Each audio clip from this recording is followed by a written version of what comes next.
All right, welcome, as we begin our game today. Last week, going up within the tower, our dear friends found themselves attempting quite some might want to say insane task of finding Mars and pursuing this supposed bastion of the League. But they needed to make a deal, trying to trick them. The ruse didn't quite work, as Jackson was knocked out and the pieces retrieved to know that they had betrayed and lied to Marius.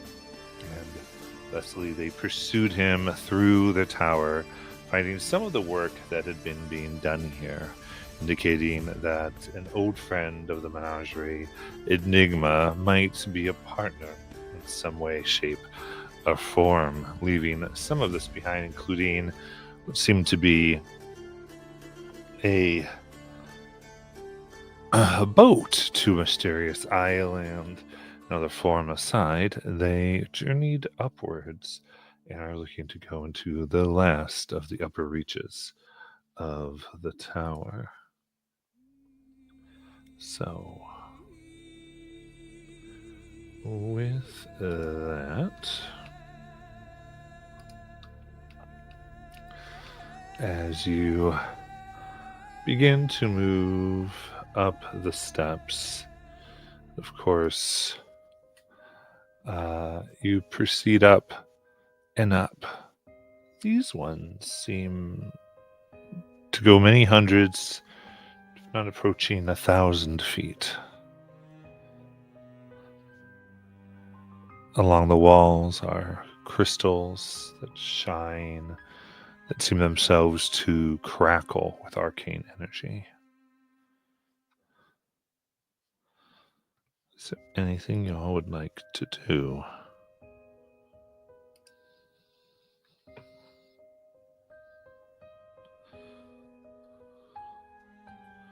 Aerolith, Yeah. check all the things for traps. Okay. I'm checking all the things for traps. Yep, I'm on it. Looking around, making sure nothing's gonna jump out and bite us or stab us or hurt us in any way, shape, or form. Alright. I'd like to give a bardic. Okay. Give me a perception check. What's the bardic? D10.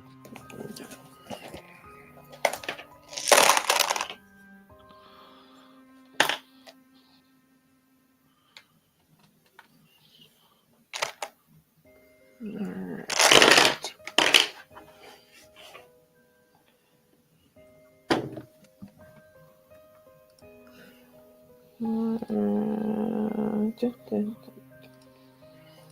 Oops, wrong person.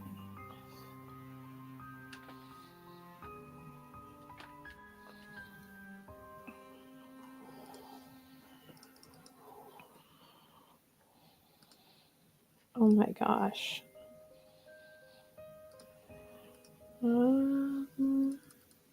It's 23. Okay. Around, everything seems safe as the crystals hum. Nice and powerful. Seems safe. These crystals are nice and powerful, though.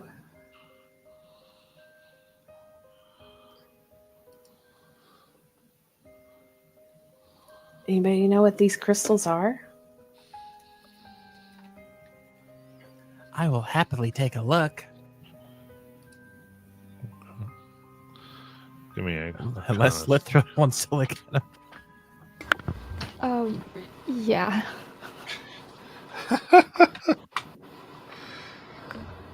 Alright, let's give me an Arcana check.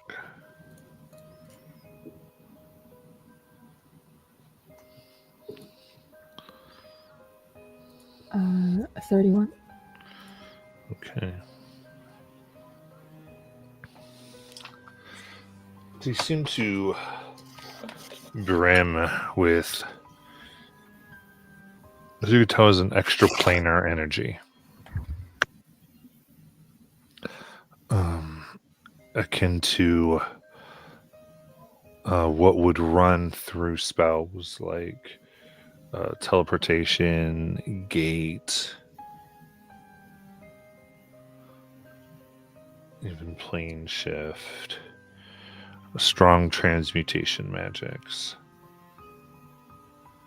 With the 31, this combination of powers seem perfectly suited to grab and take sections of other worlds, planes, and put them and really transfer them with others from another place.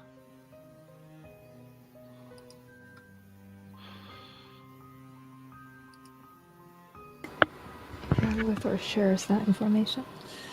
I wonder if that's what made me sick. What do you mean? When I used my spells outside, I had used my fire spell and it was fine, but as soon as I used like a teleportation, it started making me freeze, and then I used it again and it gave me like thunder powers. That's strange. I think when we first came here, something strange happened too. Wonder if that was because of the teleportation. You think this is why those travelers from Marquette ended up here? Oh. Or is this only different planes? Yeah, what did they say they'd used before they arrived here? Or did they even say anything? They were just walking. Pursuing cult members? Maybe stepped on the wrong rune.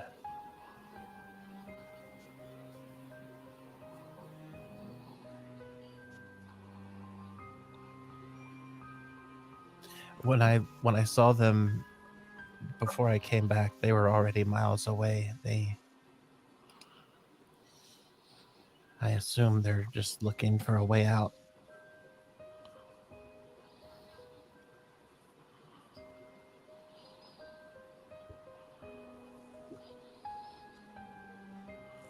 Does this mean, Lithor, that if you used your powerful, like, teleportation spells, that you would have the ability to maybe, I don't know, like tap into maybe the whole multiverse And start traveling it from plane to plane? That sounds fun. But I don't know, it sounded more chaotic, random, uncontrollable.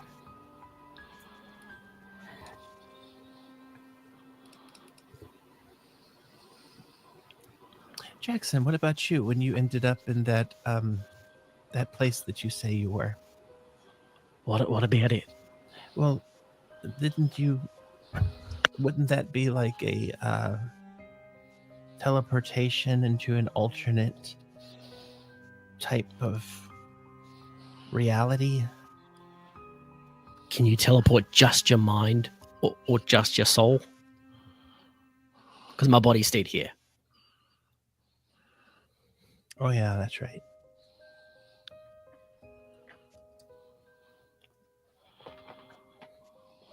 I don't know.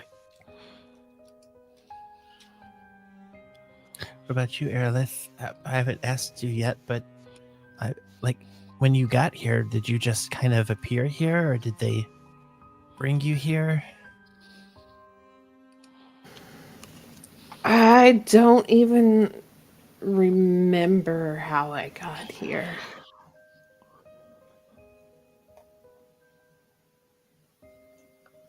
I don't know how I got here at all.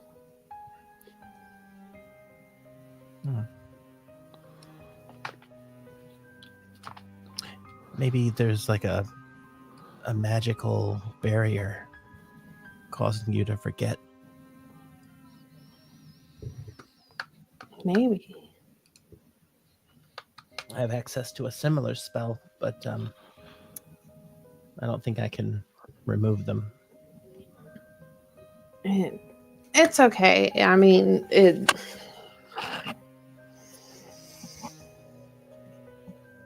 I'm here for a reason.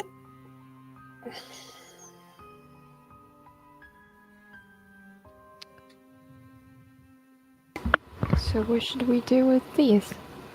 Oh, yeah. Good point. Oh. I don't know. This is a long walk. Are we ever going to reach the end? 1,000 feet upstairs is a pretty long walk. Is it like she looks up? We've gone 2 floors. She looks up, see if we've got a lot further to go until we get to the Are we top. there yet? My wings are tired. Yes. Out of curiosity, has anybody tried and this might be a waste of time, but I'm just going to ask like a greater resto on Aerolith? No.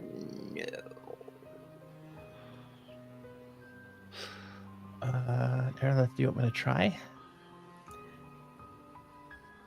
Let's get through this first, and then you can try. I don't want you to waste any resources, Okay. and that's mainly because Courtney has no clue how she got here. So. Oh. I'm over here thinking there's something going on. The designers just never filled that part into the game. Yeah. Oh. Yeah. Invisible wall. All right. As you proceed upstairs, the stone here gives way to soft earth. And without fully realizing it, you stand now on the top level of a fragrant botanical garden. You see the one with his mask that you know now as Marius across the way, clad in dark garments now.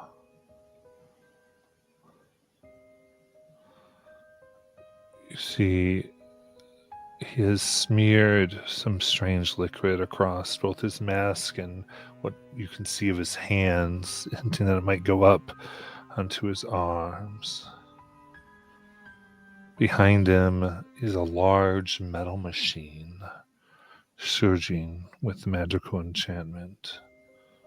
A dome of crackling, arcing energy gradually expands from it.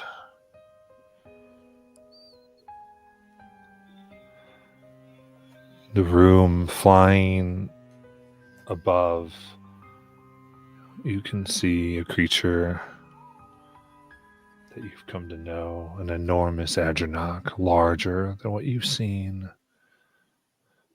Seems as though the constellations themselves are in its vast wings. Beside Marius, you see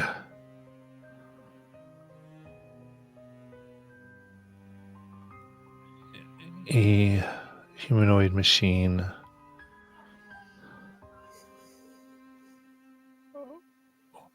Their head strange, for so looks various stones float about their head, as if imparting information, and they themselves seem to be studying the machine. On their back are a series of blades that shine.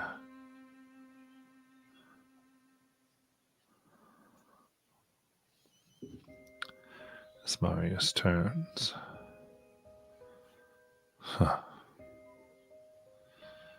Oh, you chose not to leave.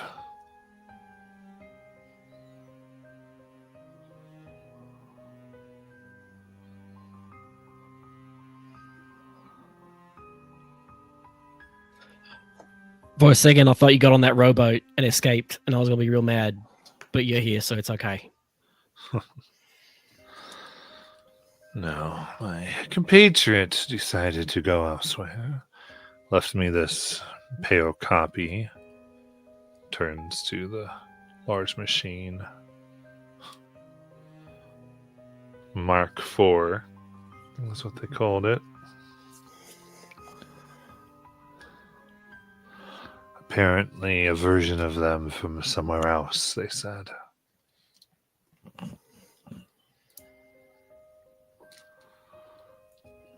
And is he referring to the one with the blades? Yes. Yeah, I know who that is. Oh.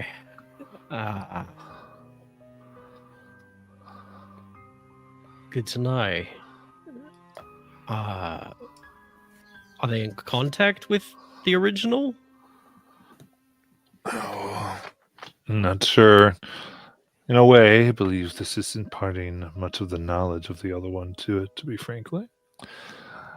But we've had a bit of a chaos issue we are trying to root out.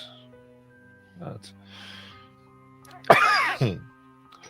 hard to do our experiments without our machine to guide us. That you are keeping from us. This is what it's come to. You wish to die here.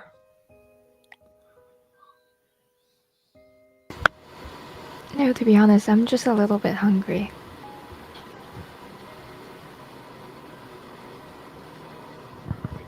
What is your goal with this machine?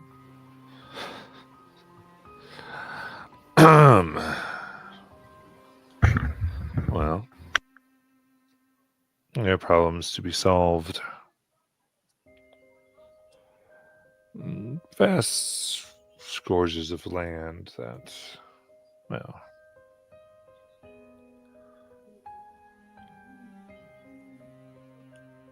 areas that become uninhabitable, really, useless for an expanding population. With this, we can take pieces from other populations, from other worlds, even worlds that don't have the needs of this one. Even planes, and take it. The thing you stole is causing us to have to be a bit more, shall I say, violent than I would like. More violent than killing off every fae that has touched foot here? Like, what? Oh, well, that whole thing. That was a lost cause. That was... Lost cause. Oh, yes. Faye just, that was before we really understood how to use the Lux. And You murdered thousands of innocent people. Oh, you all started killing yourselves long before then. You had your little war with the Shadowfell, and you poured out into our world. And besides, even then, there was this strange thing. We thought we could help your souls recreate another world, and then we could harvest that. And then we thought maybe we could use all of you to harvest the fae that's left, and all that proved rather, well, unfortunate. And then we had some compatriots elsewhere that found our research interesting. We made a nice little deal, got the materials we needed for the Lux, and well, rest is history. People die all the time. They die from starvation and such things. Fires, nowhere to live, poverty. Sick scientific experiments. Hmm. Well, the whole point is, yes, we can. There are those who die because of that, but eventually there is an end to that. You see, with nature and with the natural things, there's no end. People will always be dying unless we do something about it. But to do something about it, we might have to direct the deaths a little more strategically. That's all. It's not really that crazy. You're mad. No, it is crazy. Well, possibly. But, and certainly there are those in the League who would like such things. That's why making friends with my compatriot, they had a dislike for chaos, for planar chaos, the type of refugee effort put forth by your people, I believe. The Fae wandering here, that one plane could incur into another. And they had dreams of a stable plane. That's what we were working together, trying to make a perfectly stable plane, free from other incursions.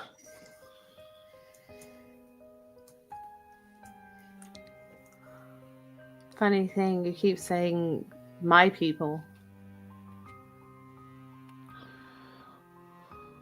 I'm not from the Feywild.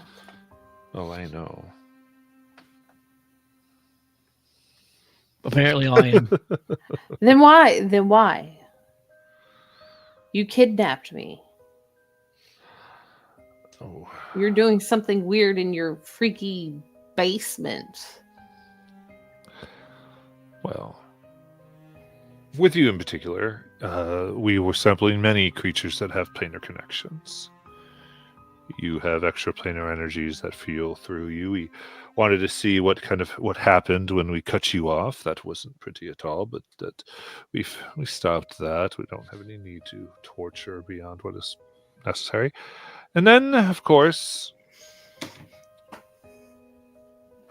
you see, the planes you're connected to, various hells, are. You see, they're stable in a very different way, it seems. It was really trying to see what bits of planes we could take and have access to that could help us make our ideal place. And this machine is helping you do that? Oh, this is the culmination. And if we can ever get this working. And again, the plan was to use the Lux to create a place. And then we steal from that place that we've created, that we own. And we start to help Exandria itself. And of course, without that, and whoever it is, and those who made it in the first place, to get their help again might prove difficult. To help Exandria? Or to help somebody else? Well, look at you. Yes. Of course, I was told about you. To be a friend of one such as he, for them to owe you something is a help to your home world, I assure you. In our brain thought connection, Jackson asks Lithra, have we let this guy talk long enough that you figured out how to blow up all his stuff yet?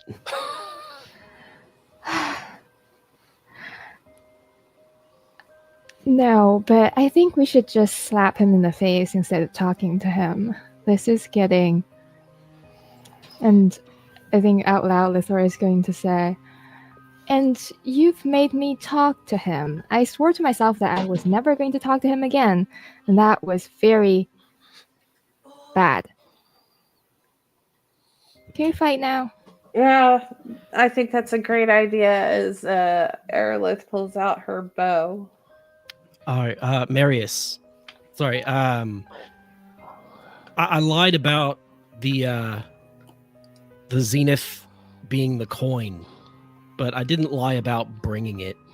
And Harper appears next to Jackson, and she reaches back and she pulls out her dagger, Omen, that they've carried this whole time, and she takes the tip of it and she stabs it into the air, and it pierces something that might be invisible, but she draws a line down through the air, a vertical line all the way down to the ground that creates a silver thread in the air, and then she steps through it.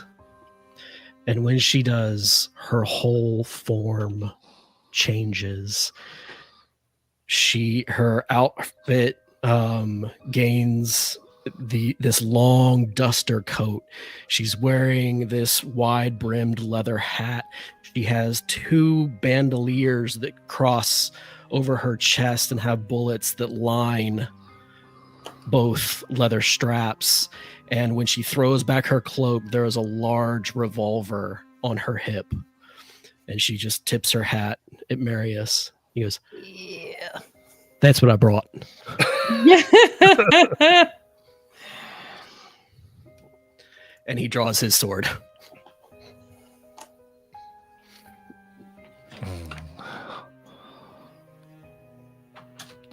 The ground beneath you suddenly breaks apart as you find suddenly pieces are floating in midair of this almost botanical garden.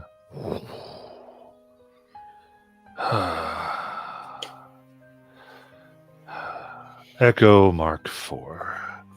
They mean to harm our efforts. As it turns and the eyes glow red. All right. So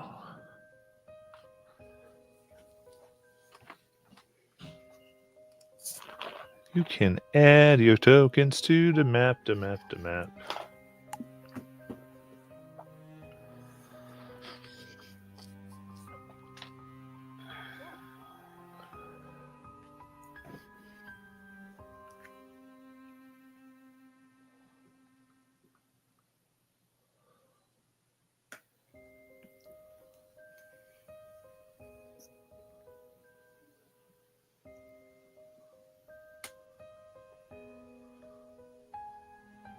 Oh, dang. Where did we enter in? It's the stairs. Okay. I just put Lithra there. Uh-huh. All right. I'm working on it, guys. It's taking my computer forever to get there.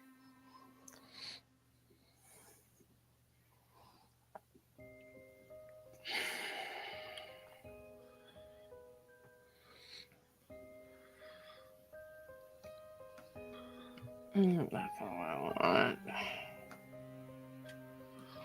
There we go. Okay, and as this moves, you can sense vast winds and streaks of violet energy are moving in between the land masses, it seems, themselves and above.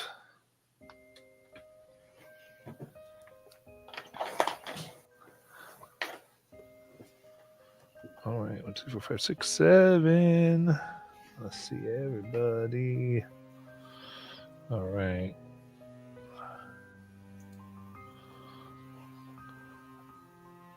What do we have as things that help your initiative orders? By the looks of- Advantage +1, or no, it's +2 now. Nice. By the looks of it, everyone except Charlotte gets their wisdom modifier added to it. Nice. So +4 for Mortis. All right. I've got a -4 for my exhaustion. So a net +2. Or +4 overall. Okay. Okay. I have those marked. It's wisdom modifier, you said? Lithra has a +3, I think. Okay. I have a +1. And Charlotte, anything besides what has been said? No. Okay. Cool. Then let me put the Harangon snipe. There we go. Okay.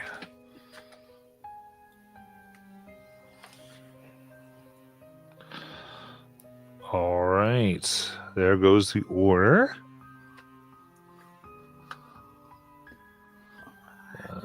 Oh, thank you, Afui.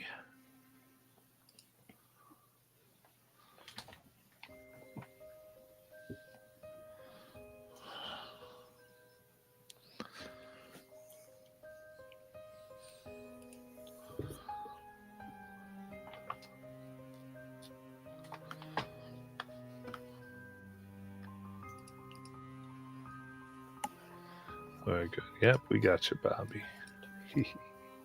All right, then we are ready for insanity. Coming up here.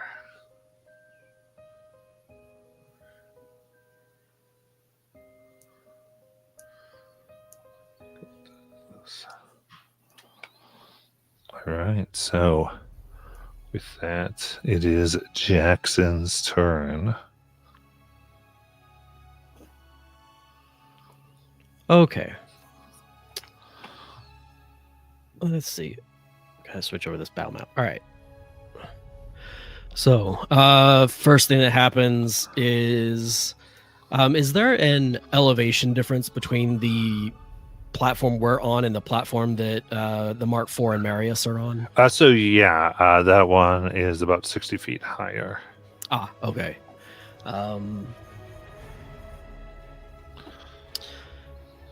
Then, how high up is the Adranok? Ezra is 35 feet up. Okay.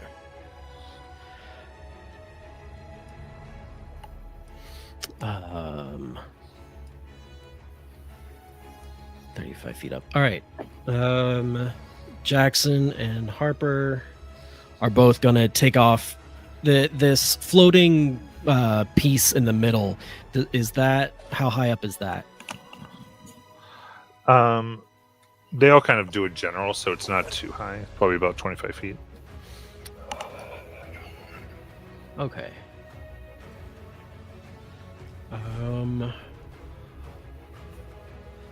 Then yeah, Jackson. Well, let me make sure I have this feature still, that I haven't used all of them. I don't think I have.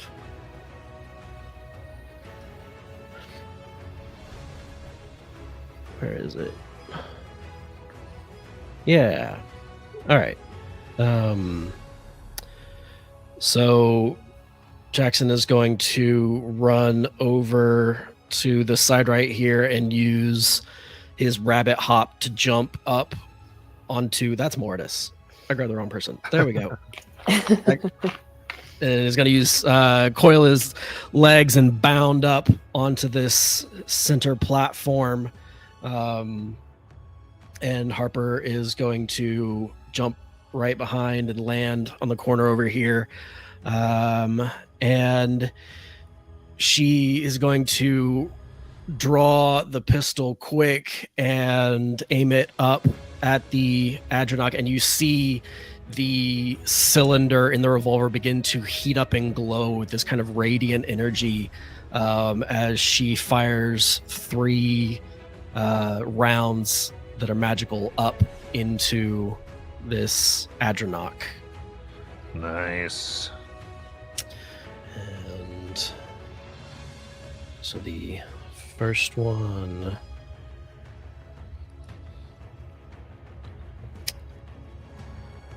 Oh, wait. Actions. There we go. That's a 20 to hit. That will hit. All right. And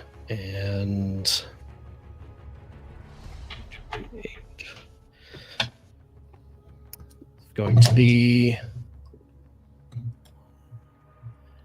4, 5. See, 4, 5 is 9. 15 points of piercing damage Nice. from the first bullet. The second bullet, that's a 16 to hit. That will not Okay. absorb the energy.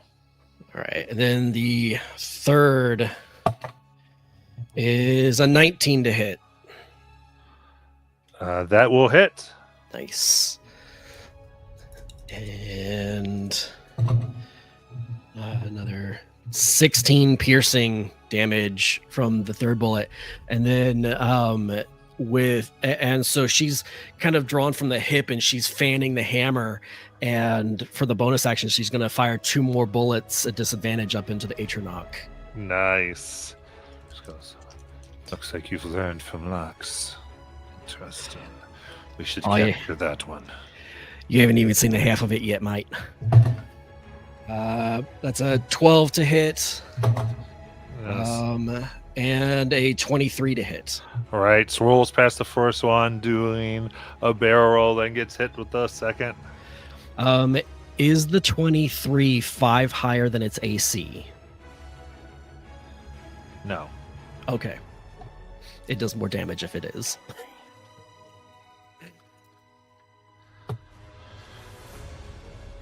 Is 4 and 6, 10. 16 more piercing.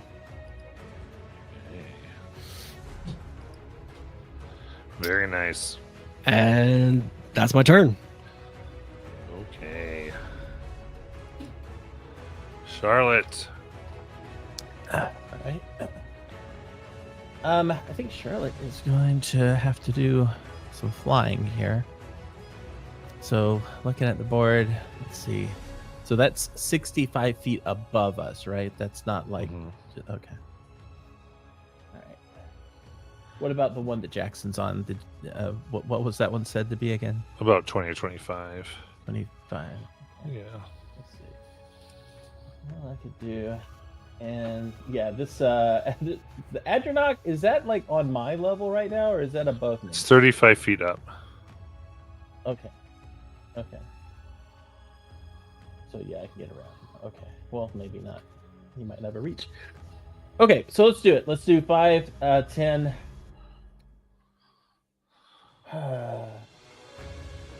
15.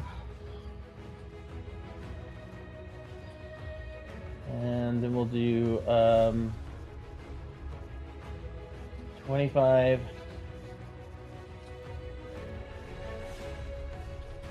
I'm a small creature. Does that mean I can go through him? You can always Yeah. travel with 2 party members. Okay. 30. 35. Sort of, I guess. It's a little weird. Okay. We'll go 35, and then I'll go the extra 40-ish here. I think for this turn, what I'm going to do is I'm just going to activate a spell. I'm going to do my 6th level. I'll use my minor elementals, and that will be my turn. All right. I think Mary has seen you. We'll go ahead and have you do counters. We'll have you do a Constitution saving throw, please, for counter spell. Con save, okay. Con save it is. Okay.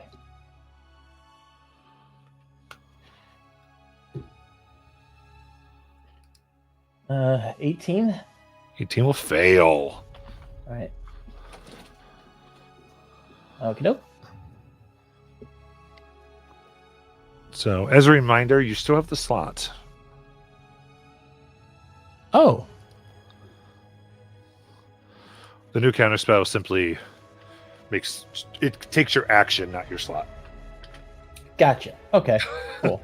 So it doesn't look as much. It doesn't take the option where it just goes, oh, you didn't get to do what you wanted to on your turn, but Okay, you still Okay. have the ability to do it later. good to know. Okay, doke. That's all. All right. Aerolith. Okay, so I'm confused about what is this 65 feet on the map? That platform is 65 feet higher than the platform you are on. Okay, it's 65 feet higher than the platform I am on. And so she'll. Can I just clarify? Is that the surface of the platform is 65 feet higher? Surface And to surface. Okay. And then it probably extends downward, yeah? Yeah. Okay. Okay. Correct. Aerolith will pull out her broom and who needs a ride? She'll ask who needs a ride up there.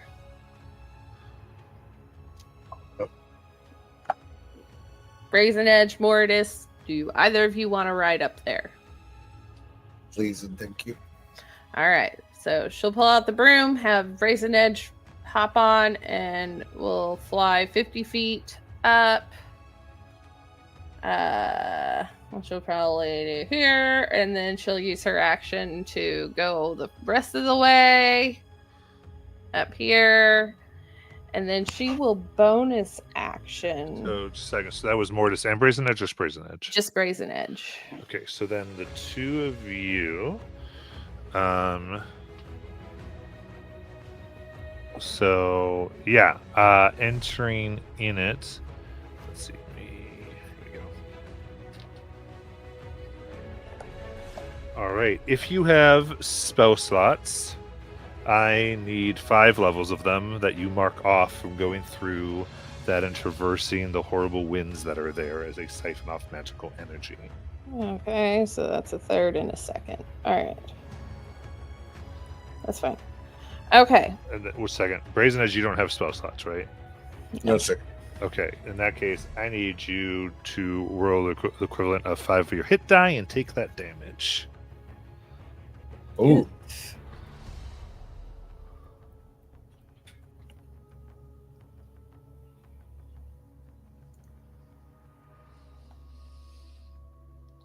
It's like 34 as the winds rip at you.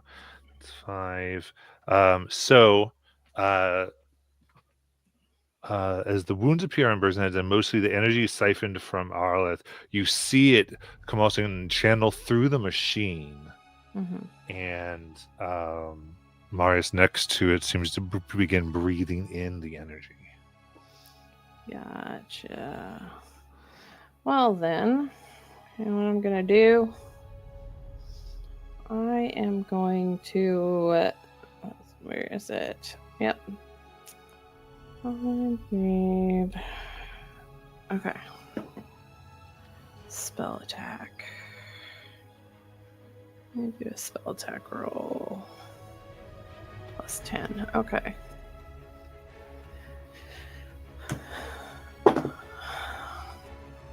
So that is a nat 20. And what I am casting is called Suffocate. Okay. And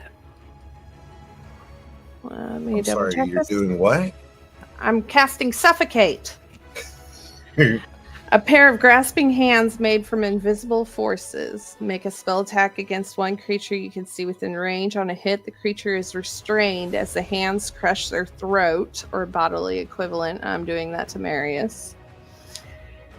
If the creature requires air to breathe, it begins to suffocate. A suffocating creature can survive for a number of rounds equal to 1 plus its con modifier.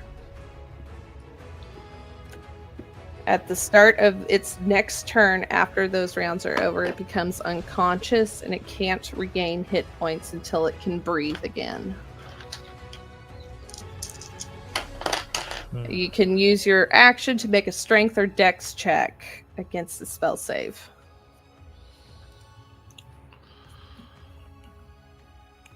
Okay, once they are in it. Mm-hmm. Sounds good. And what level is that? That is my last third level. Okay. Perfect.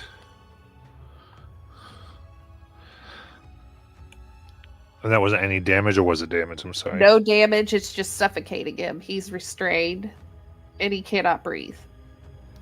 If he Okay. has 1 plus his con modifier until he passes out. 1 round plus his 1 plus his con modifier in rounds before he passes out. Okay. And he cannot regain hit points until he can breathe again. Good.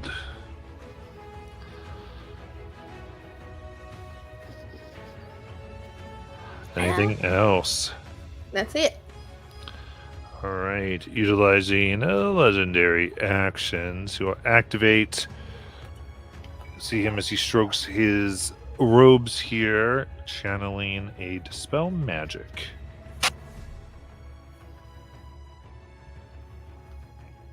Okay. With nonverbal? Because he's using an item. Oh. It's fine. But yes. Remember, that is actually taking away economy that he had to do. Yep. So that's very good. Yep. um, Oh no. Lithra. I need a moment to think here about this machine. She's going to bonus action cast a moment to think. She goes to observe this machine as she's doing that. It is giving off the wave of energy she's seeing that's disrupting her teammates, right? I guess what she wants to figure out is if she is it protected by any sort of like magical warding if she tries to destroy it, or with a spell attack or anything like that. So it is warded, yes. Well, I'll give you Arcana check and give you what information you can get here. Okay. 25. Okay, so quickly looking at that.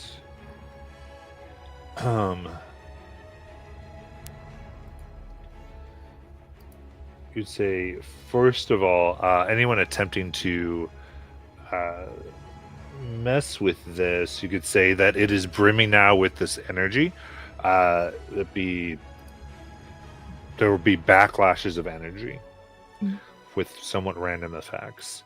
In addition, that field you saw emanating from it as you entered is giving it a resistance to most damage that you can tell. I would say with that check too, any spells launched from the lesser islands to the greater one here aren't going to affect anyone on the greater island, including objects. Oh, so you mean like the spell would just not be effective? What if it's like an effect spell or anything like that? Like not targeting anything, just there?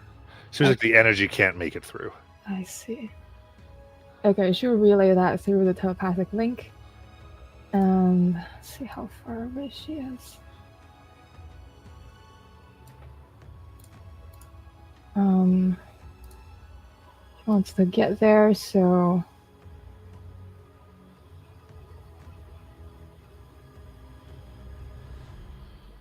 and then she'll. Can she make there with like her full movement and then Misty Step, let's say? I can't do the math. What's your movement? 30, I think. 30.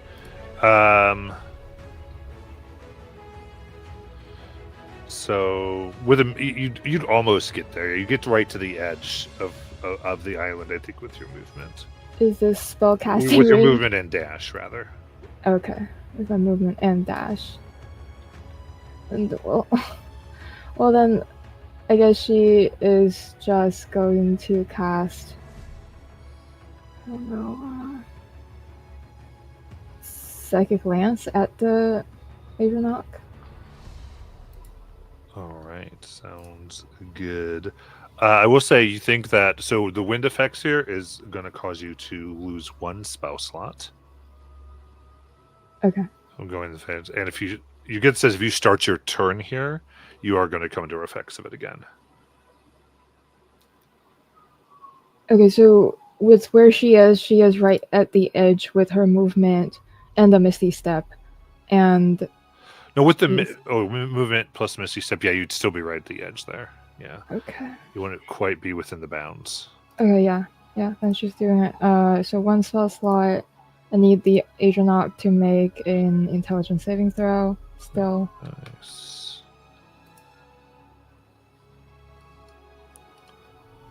Sounds good. Only 19.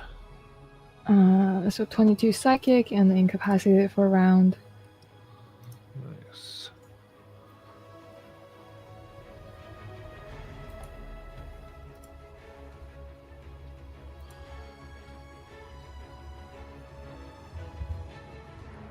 Yeah, and that's her turn.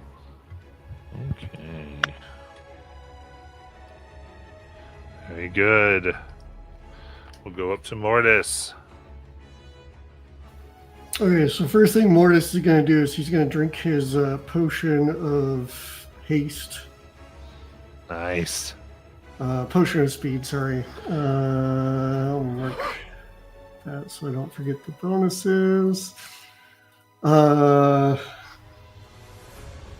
Okay, and now he's got 220 feet of movement to work with, and he can do some wall running stuff. So can he, like, do these platforms extend low enough that he could potentially leap and run up the walls to get up to the next level? Well, so the leap is your jump, which does not improve. Right? So you've got your distance and strength for your jumping distance, I believe. Right. So, like, how far is it to the bottom of the platform is what I need to know. Yeah, I would say for the to the bottom is, I would say it extends down 20 feet. So 45. Not to the higher platform. I'm talking, let me grab my token. Like, could I jump to catch the bottom of that and run up the bottom of that? Oh, that one, yeah. Great. So I started here, so that's 5, 10, 15, the leap, and however far up. It's 25 feet up? Yep. So, 20... Yeah, so go the distance plus 10, yeah. Yeah. Off your speed. I lost count. Sorry, give me 1 second. Let me remember my count. 15, 20, plus 25 gets me to the top. So that's 45 feet of movement. So now I'm at the top next to Jackson. I still have truckloads of movement left. Because I got 220 movement with a dash action. So he's gonna keep going. So it's 45, 50, 55, 60. How high is that jump? Or am I going to this platform first? So that's 45 feet from the platform you're on to, 40 feet from the platform you're on up to that one. But you could go to the other ones first instead, which wouldn't require much. You could just do it. Okay, then I'll go ahead and do that. So, 50, 55, 60, 65, 70, 75, 80. I don't know how much vertical distance that is, so whatever vertical distance I need to add. That's another 10 feet. So I'm up to 90. How much to, and then the vertical distance for that jump? That'd be another 15. So another 15. So yeah, I'll go ahead and dash with my hasted action to go ahead and get up there, and I want to get over to this Mark IV. And then I want to start using my action for shell attacks. Just trying to push this thing to the edge. So it should be DC 17. Can choose strength or dex. Okay. Gotcha. Okay. I'm just trying to push it 5 feet backwards. Okay, you said you can choose or it chooses? It chooses. Okay. Got it. That's 14. Cool. So he's going to push it 5 feet back.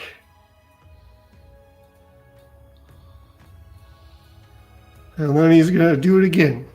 Got it. 31. All right, well, We had a bad roll the first time, gents. obviously. So let's see. That's my action. That's my hasted action. That's... I do like that the rolls come up too, so we can see them. What the? I use my bonus action to do the potion. All right, and you see this looks down. Familiar interplanar criminal. So it looks at Mortis. And Mortis will just be like, I know you want to close these portals. Why are you working with this fuck? And and that's going to be his turn. All right.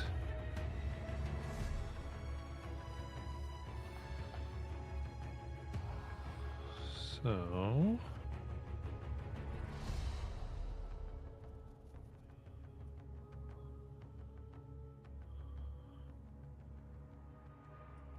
All right. Here we go. So it is Marius's turn.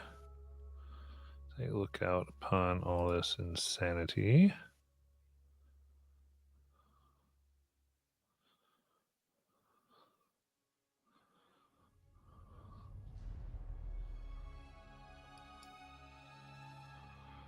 All right.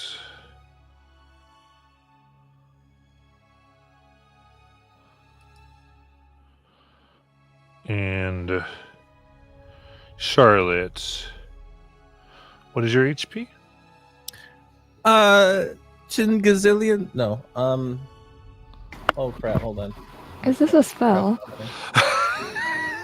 My current HP. Does that include temp? It would. Okay. Right now I'm at 96. Okay. Very good. So I'm doing this because he has been watching, and I just want to make sure that, because this happened before, where what I see on my readout from all of you isn't always correct. And I didn't want to do oh wait, let's go backwards. Crazy stuff. So I can correct this. Alright. Very good. In that case.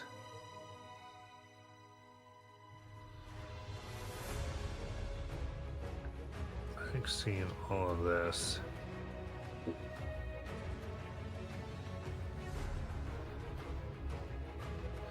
And Mortis, your total is at 90 here. Yeah. All right, then he is going to concentrate and point his finger at Mortis. It's rude to point to people and try to counterspell. Lithra, I told you did not make it Oh, onto the that was island right. last turn. I thought it was. Oh, Oh, no. never mind. I'm sorry. I am I'm sorry.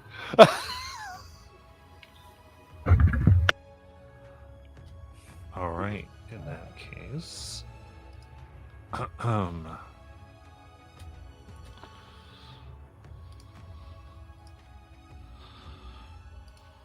Let's verify I got this. Yep.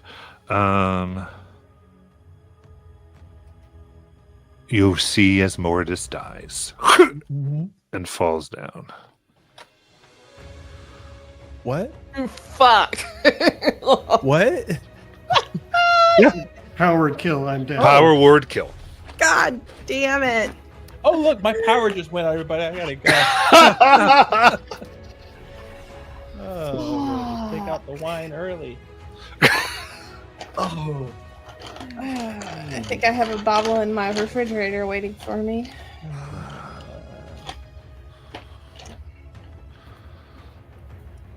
And now the Edronach, which in chat I did communicate that it's used a legendary there. So it's, especially those watching, avoid being incapacitated. Just don't want to interrupt the insanity here as it flies over. And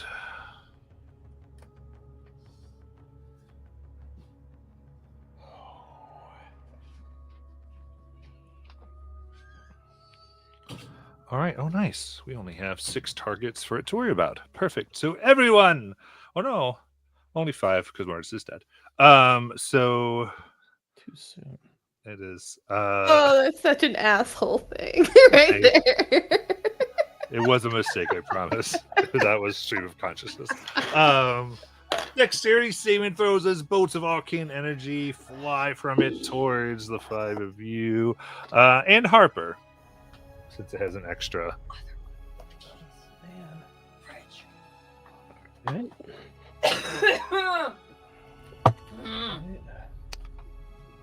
26. 22. Dex save. Okay. I didn't hear what kind of save it was. Sorry about that. It's 8. fine.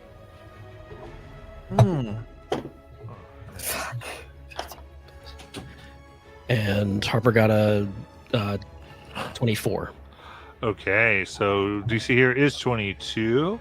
That and higher, this is a no damage ability. Wait, meets it, beats it. Is that right? Correct. Okay. Those miss, that is 27 force damage. Force damage. Yes, I have resistance. 27 halved is 13. Right?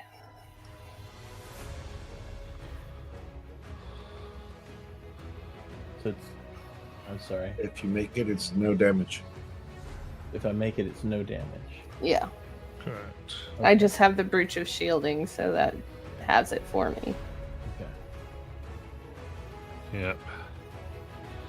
And that's going to land and perch upon the machine.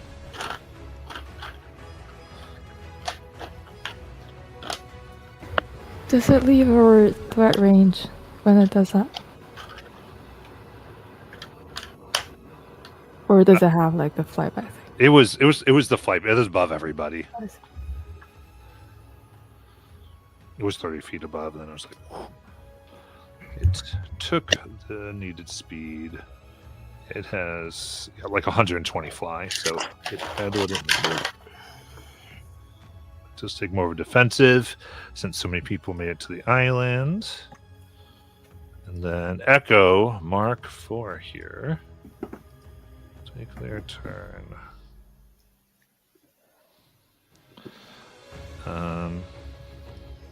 Stepping over Mortis. Bloop. Because you landed with Brazen Edge, right, Aerolith? Yeah. Okay. Make your way right to Aerolith.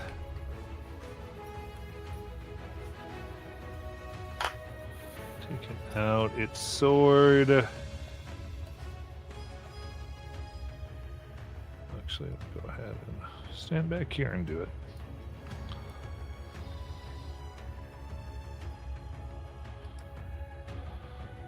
All right, that's an 18 to hit.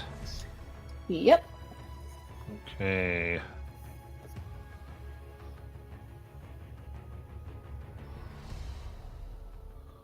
So that is 7 slashing damage. Okay. Plus 12 additional slashing damage.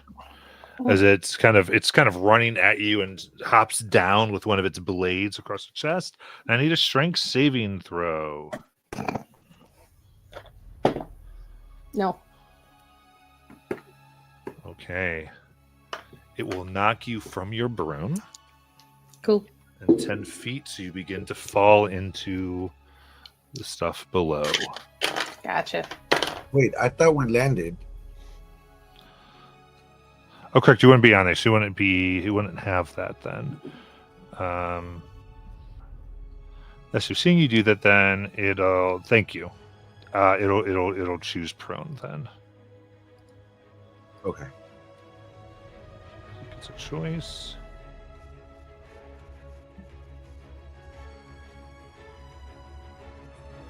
And it'll come out here. Continue its assault.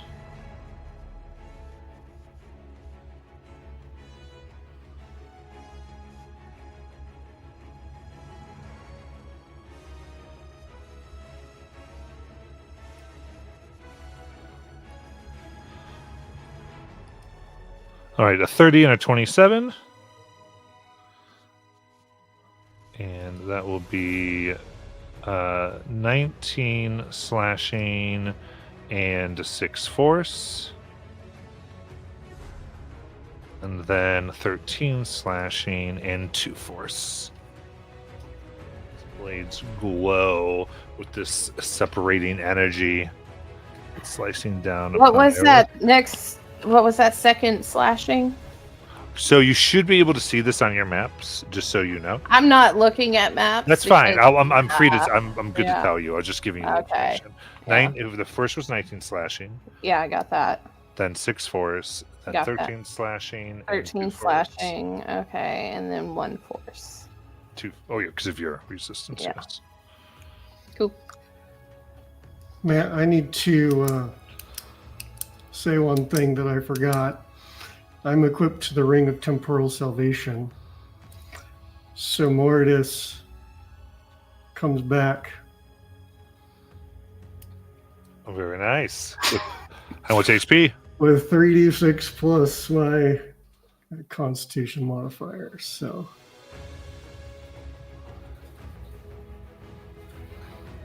Very. And you waited till now to tell us this information? I forgot about it until now. Totally cool. When did that occur? When I went down. Okay. So 7 plus Well, 2, here I we have are. 9 HP. Too late, Matt. Too late. I already took all that damage. No, you did. I'm not gonna go back. All right, Just- good. You know what? That's fine because I already have a mechanic for this. We're just Oh, going no. to throw more energy at Marius for that. It feeds off the chaos you just introduced to the plan. He's got more of his chaos. Now, bonus. who's wearing the mask for this Adronach? Marius has had a mask on this whole time. Marius? Okay. Yeah. We couldn't I didn't know. I don't know if it was He's always had a Cedric. mask on. Okay.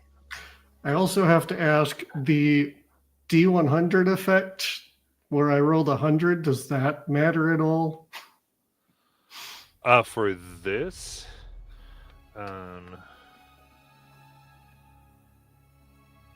oh. Because it's a mystery effect. I don't know what it is. Dude, thank you for reminding me. All right, so the ring. So this is where narratively is. It steps over and is beating on Aerolith. The tendrils of the ring go over and begin to interact and activating this, and you have another copy of yourself per simulacrum. Oh, Nice. Did I get the hasted stuff since I was hasted when it Yes, they're activated? getting everything you are currently, including the HP. So you got two of yourself, my friends. All right. That is what the effect was waiting for. Thank you for reminding me. let's go! The power of the Fae. As you see a few little pixies float about We got you. You have this. Avenge us!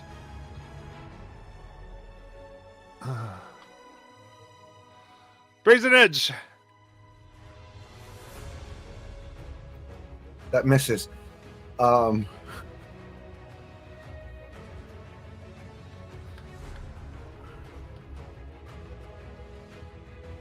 So Brazen Edge is gonna stand in between here. Actually, trying to think what's the best way to flank here because I can't get back there.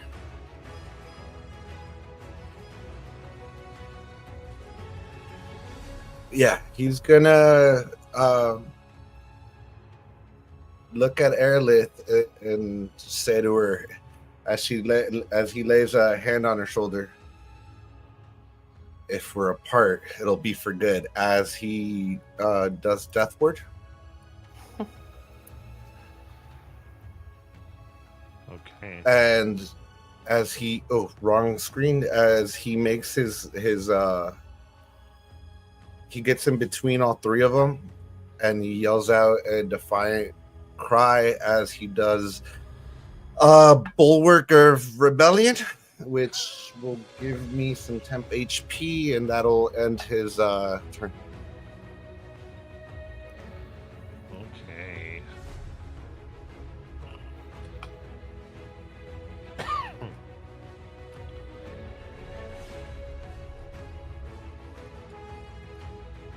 So go up to Jackson.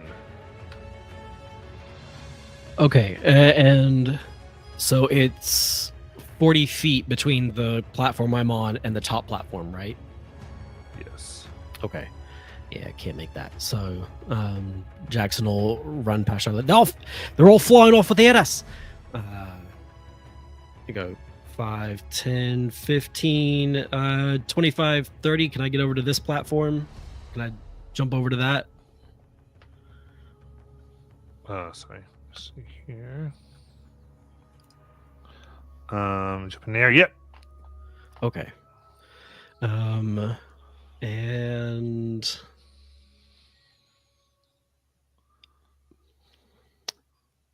man. So this platform that I'm on is it 15 feet between me and the platform up there? The top platform, is it 15 feet difference? From the very top one, Yes. the distance there would be 20 feet. Oh, it's 20 feet. Okay. So this platform over here didn't change our elevation any. It's straight across. Because the one I was on was 20. 20, 20. Okay, yes, this should be 15. I'm sorry. Thanks. Okay, great. Then, so that was my movement. With my bonus action, Harper is going to appear 15 feet up on this ledge with everyone else. See what's going on. See. Oh man, there's so much going on. All right. But she's just gonna do it. She's gonna take out the pistol, aim it at Marius. Oh, this part is important. I forgot to take my first shot at disadvantage from when we went through the portal. The you know what I'm talking about? Oh yeah. The So you can do Stargate. it now, yeah. So my first shot is at disadvantage. Firing at Marius. That's a 16 to hit Marius. Okay. Oh, that comes in and will bounce. Okay. Yeah, second shot at Marius. Is a 24 to hit. 24 does hit. Nice. Is that one 5 over their AC?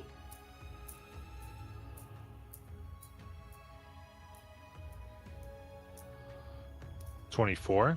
Is 24 5 over their AC? It is not. Okay. Then they're just going to take the 6, 9, 15 piercing. The third shot is a nat 20. Nice. Nice. So they're about to take a lot. I'm unless they going do to something. use my reaction to give you an offensive bardic inspo, which means you can roll the d10 with your damage. Yeah, is the D10 double because it's a nat 20? Yeah. Yeah. Yeah. Okay.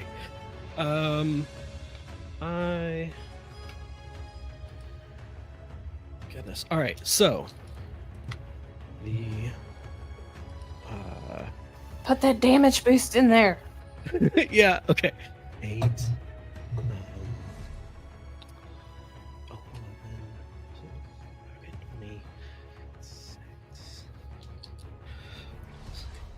11, 26 plus so 30. All right. So that is 30 piercing. And I just wanted to double check.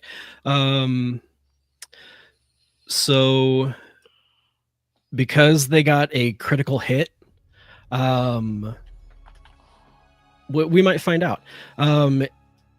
So the bullet that gets lodged somewhere important in them from gut shot effect, and unless the creature uses an action to dislodge the bullet, their movement speed is halved. They have disadvantage on attack rolls and ability checks, unless they are an elemental, an ooze, or an undead. Okay. And then Harper is going to unleash Incarnation and fire again. And that's a 25 to hit. 25 hits. Just is 25 5 over there? It is. Nice. Now we do 3d8 instead of 2d8. All right, so that is 15 piercing. And she's gonna action surge and fire 4 more shots into Marius. What's the damage boost? A d6? Yes. Okay, rolling 2d6 on that crit, which is 10 additional piercing. Very nice. Then the action surge is that's a 13 to hit. Yeah, that will miss. Second shot from the action surge that's a 19 on the die, which is a crit for Gunslinger. Nice. So they're gonna take an additional. Man, that's not great. So 8 plus 14, and that's much better. 18, 22, 20. 27 piercing. Nice. And then the third shot is a 23 to hit. That hits as well. Is that 1-5 over? No. Okay, so back to 2d8. 4, 7, 13 piercing. Nice. And then the last unleashed incarnation for the last shot. That's a 21 to hit. Ooh. Very good. That does hit. Nice. For only 9 piercing. Nice. And that's my turn. All right.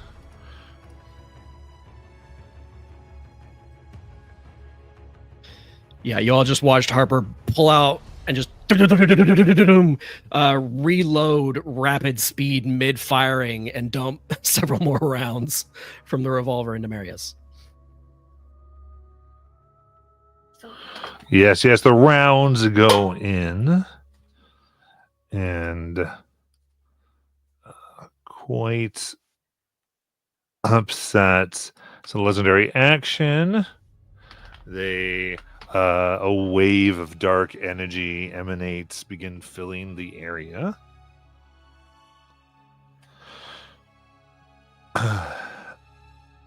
And then Charlotte. Okay. All right. I'm going to. Can I see Marius from here? You can. All right. This is 5, 10, 15, 20. Okay. She's going to do a. I think now that she has this platform to herself, she's going to use it as her dance studio, and she's going to do a little dance. And while doing so, we'll cast a vicious mockery at Marius for a wisdom save. You find the magic cannot pass from where you are to where he is. Good to know. All right, so I'm going to bonus action here. Is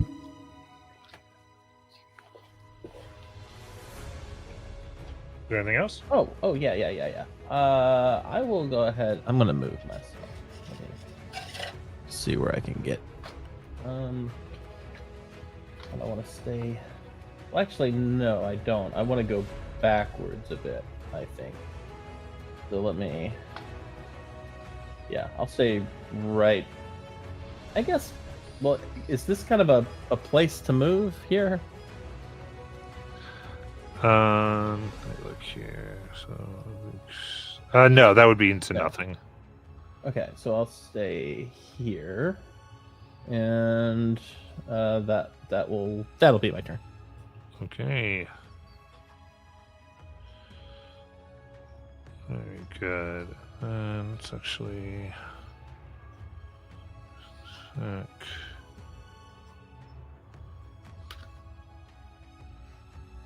Okay. For this, we double check Mr. Echo.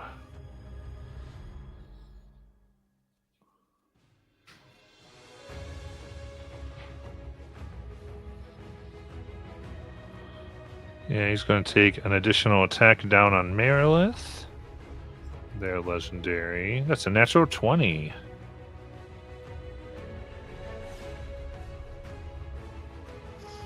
On Aerolith? Yep. Okay. Oh, Harper is going to vanish and reappear in the place and take that hit. Oh, nice. Shadow Martyr. Ooh, very good.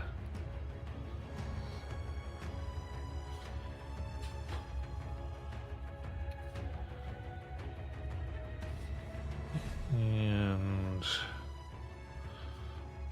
all right, and we'll get to Aerolith, which at the top of your turn here, as you are in this orb of energy. I have your blanket and your charger. That will be, just make sure it's going to get up here.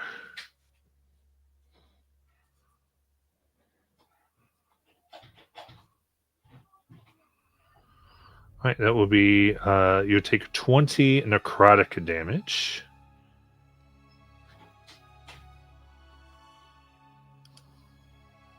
Okay.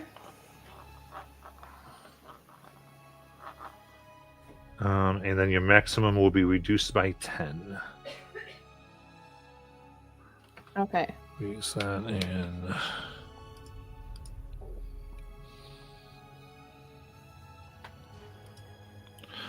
And then we take your turn. All right. So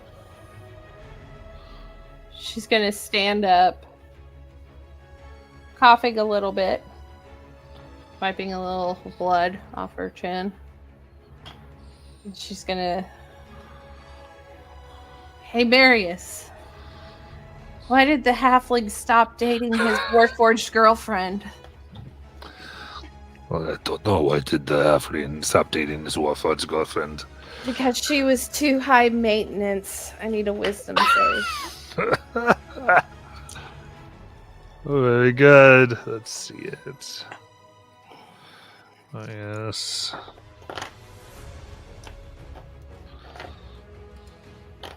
That is a 29. All right, nothing happens. But she's also going to go ahead and bonus action.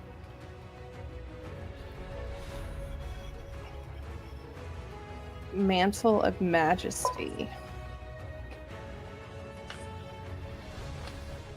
Yes, it says as part of this bonus action, I cast command without casting. Okay.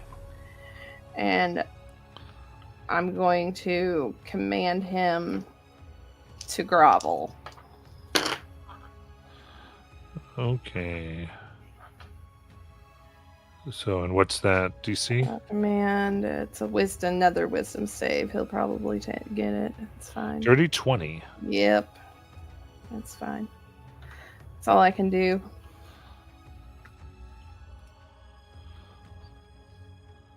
All right. And then, okay.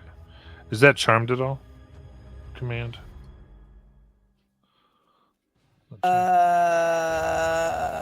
Is command charmed? I think it's just control. It's Yeah. an enchantment. I think it's just Yeah. control. Yeah, it doesn't say All right. anything about charmed. Go to Lithra. She would like to move into this island. This. Okay. I don't. This might not even affect Lithra. It would be 20 necrotic damage. Okay. Tasty. Yeah. You just starts bathing in the darkness. Oh, that's good. Feels like home. And she is going to attempt to cast Wall of Force right around this machine. Okay, so you're trying to section off the machine from everybody else. Yes. Okay. Yeah, fair enough. It does have, yeah, he does have it. So he will attempt his counter here. Okay. So I will need a con save. I will take an info from chat if that's okay with people's. Yeah. Yeah. Oh, come on. Oh, Yeah, 15. 15. It does not make it. Okay, cool. And then she will move to Mordus and feed him a potion of. Let's see what I have. Wait, Mordus is still. No, are you still under the hasted because of the potion, or did you die and that go away? I don't- Yeah, I'm still hasted. Oh, never mind. Then I can't really give you that. You could. I mean, you could. Well, It could end badly. yep. I don't want it to end badly. Mortis is going down one way or another, so I mean, if Mordus nods his head, I will do it, but does Mordus want sure, this? do it. Do it. That's what we'll Let's see. find out. Let's play some dice. I want to see the table really at work. That's 30 points of healing, but you have to roll the thing. Yes. We need potion miscability. I gotta get to it real quick.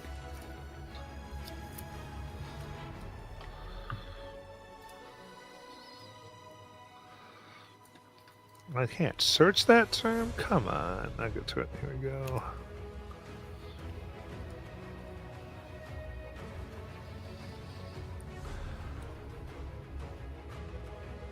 Actually, and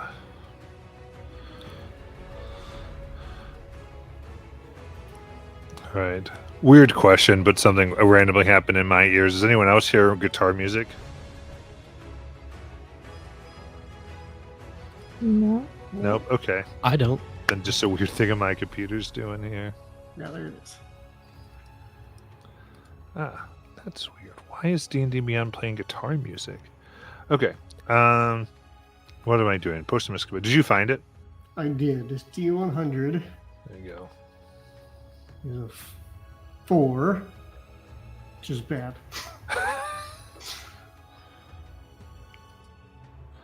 All right. What is the effect? Okay, both potions lose their effects, and the mixture becomes an ingested poison of your choice. Oh.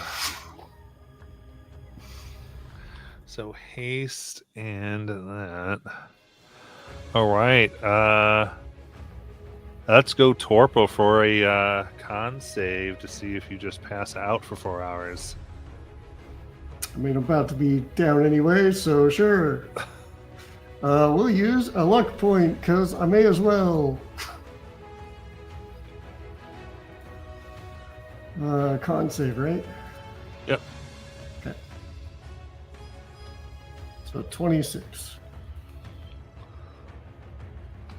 Okay, so that will pass that. So nothing happens, but Except for I'm no longer fast. yes, But fortunately, I'm not lethargic. correct. But I think your simulacrum is still hasted. It is. Yes. Very cool. Anything else, Lithra? No, that's her turn. Okay. So we will get to Moridus. So being within the field, that is at 20 necrotic damage. The beginning of my turn, right? Yep. So yeah, Mortis just goes down, and so does the simulacrum. Okay. All right. That is death again for being in the aura.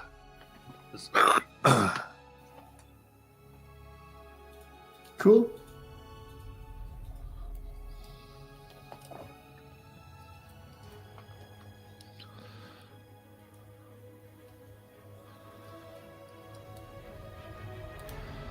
All right, then we'll go to Marius. Actually, I'm sorry. Before we go to Marius, we will go to the Andronic wants to do some of its legendary fun as well. The other one, so we'll go here.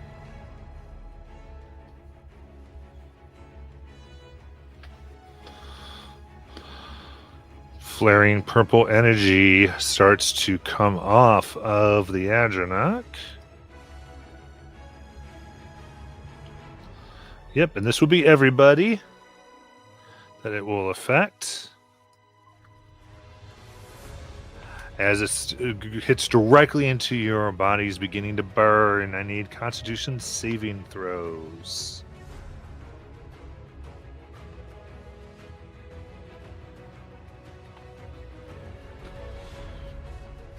I'll use my heroic.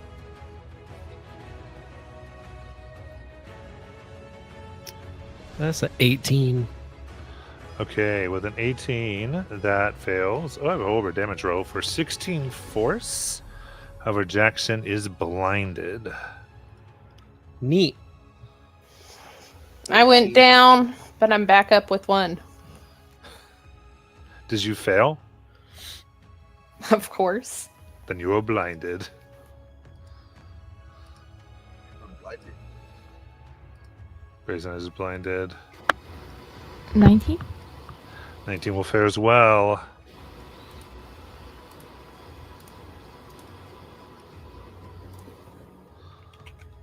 Then Charlotte. Fail, please. Okay. There we go.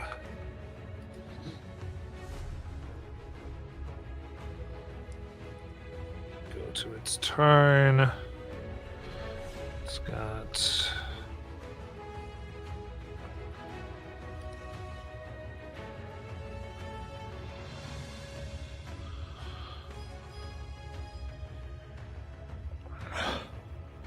Brazen Edge there. Their duck starts to claw at Brazen Edge. Got 19 to hit, Miss. 22 to hit. Hit. And that is 22 bludgeoning damage. That's going to whip its tail, and it can reach over to Lithra for a 19 to hit. Yep. For 27 bludgeoning damage.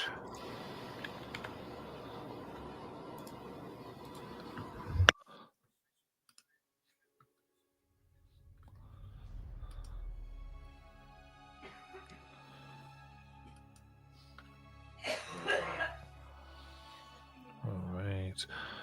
Then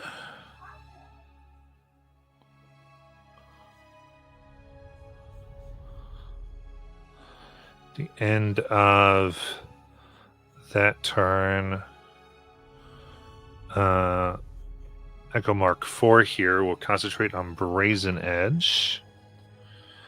And your armor begins to heat up as it casts Heat Metal. Okay.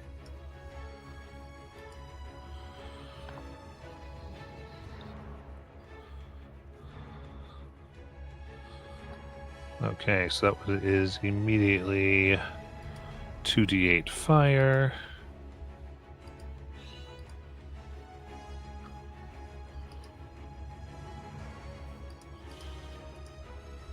That's 11 fire damage. Then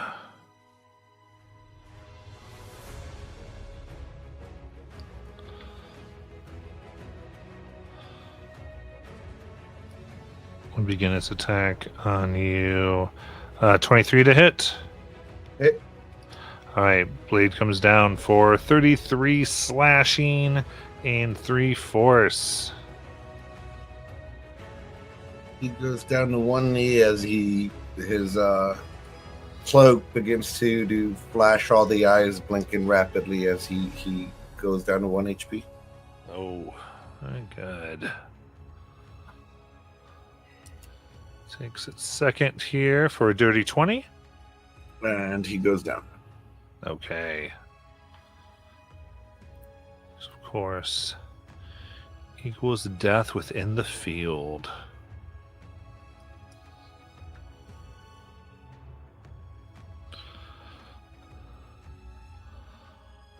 Then go here. Actually, from here can strike Lithra.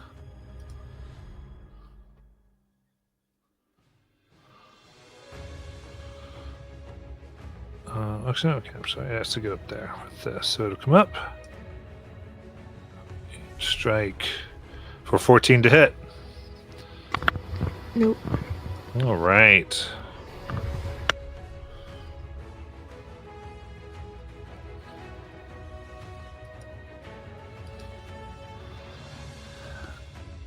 And as we come up to the top of the round, we'll go ahead and take our break. And we will come back.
Alrighty.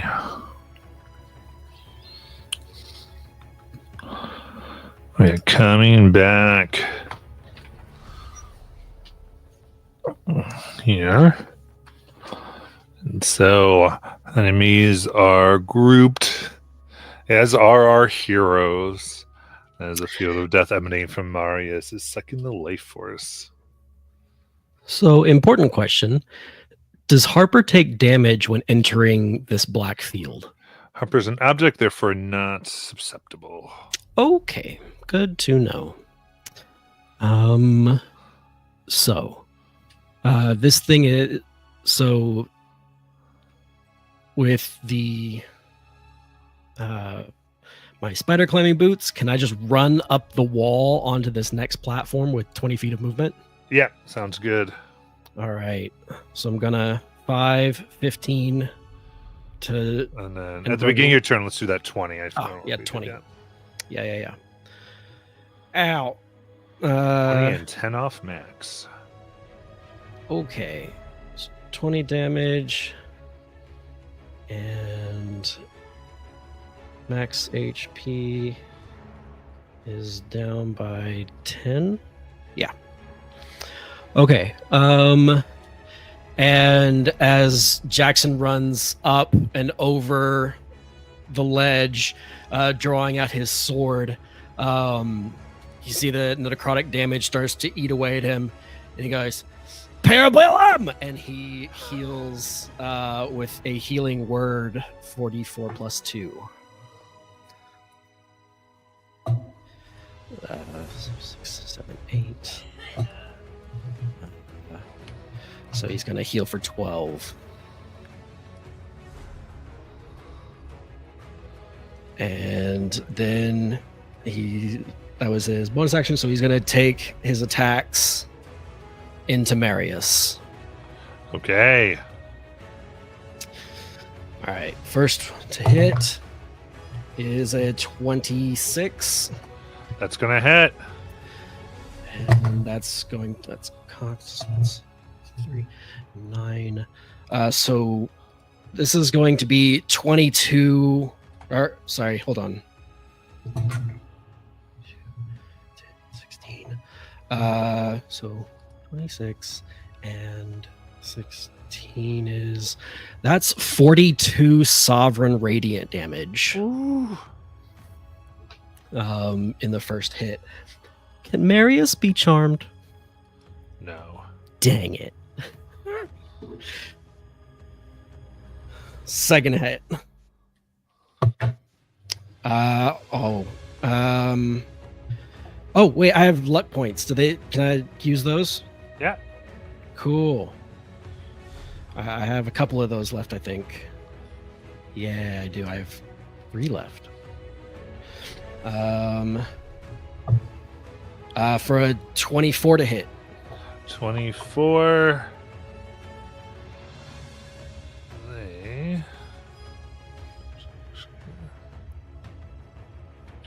Yeah. They will use their reaction this round to. I am correct, don't I? I am. To do shield. So it puts them up to 25. Yes. All right. Third attack.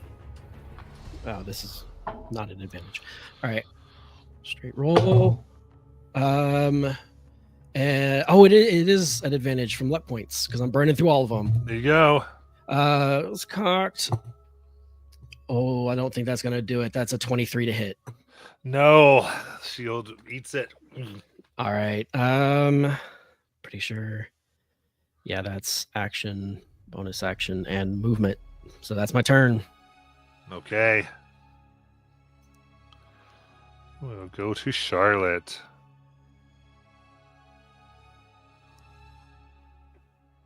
Okay, I am. Ooh, this is bad. Yeah.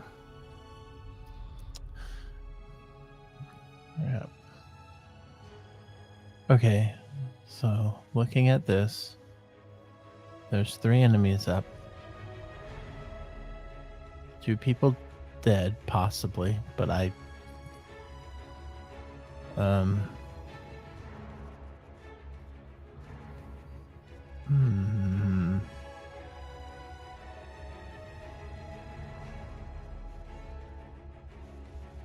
Okay.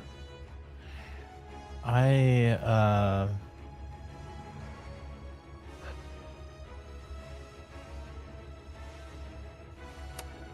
want to.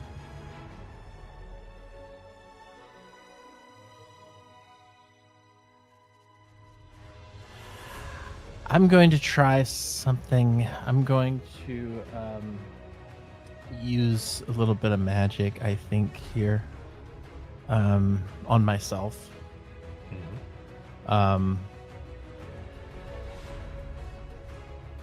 Yeah.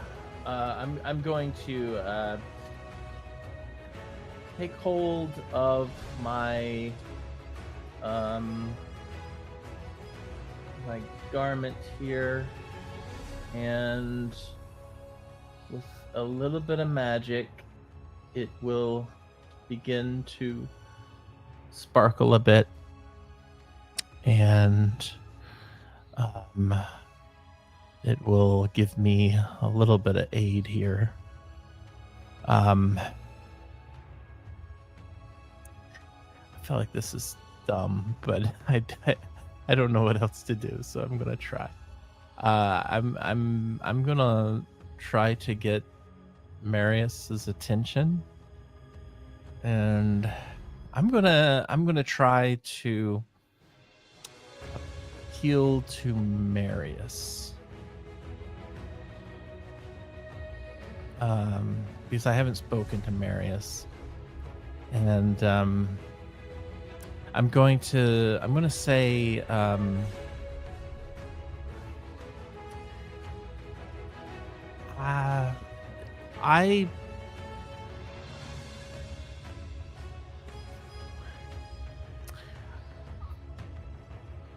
I appeal to you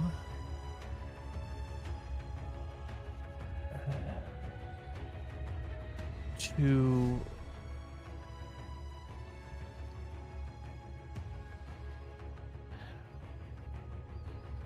allow my friends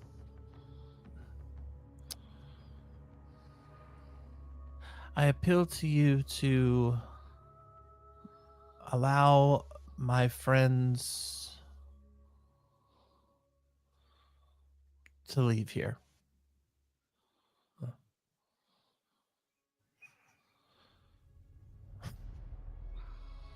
right. Give me a persuasion check.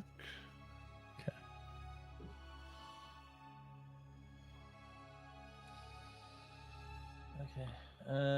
34.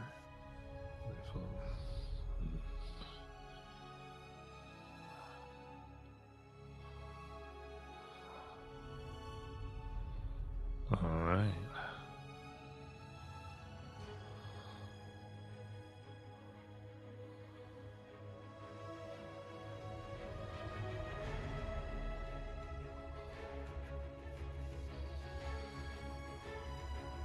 Okay.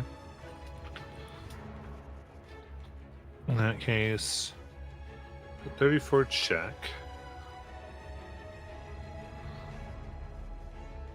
He will essentially use his legendary action points, and he summons a a pristine potion bottle near each person. And says,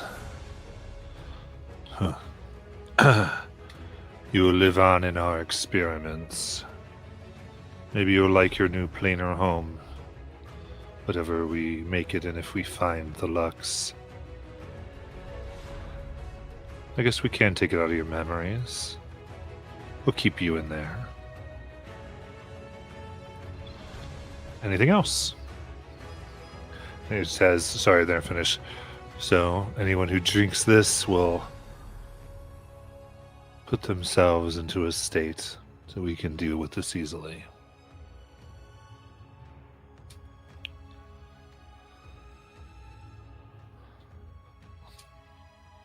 That's all I got. Okay.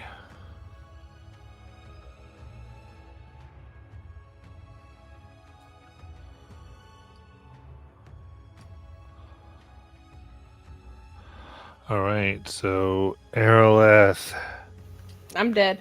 yeah. And then Lithra. Can I ask a question? Uh-huh. If the target is unwilling, can I still apply a potion to them? I mean, it has to be a willing. Like, you can't shove a Okay. potion down Marius' mouth. Yes. I would say they'd have to make a strength save. It would be similar to I would imagine you'd have to grapple first, and then we would have a thing similar to restraining someone.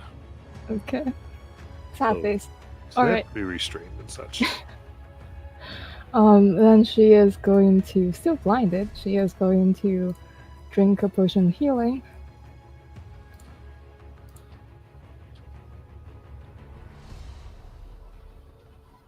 Heal a little bit.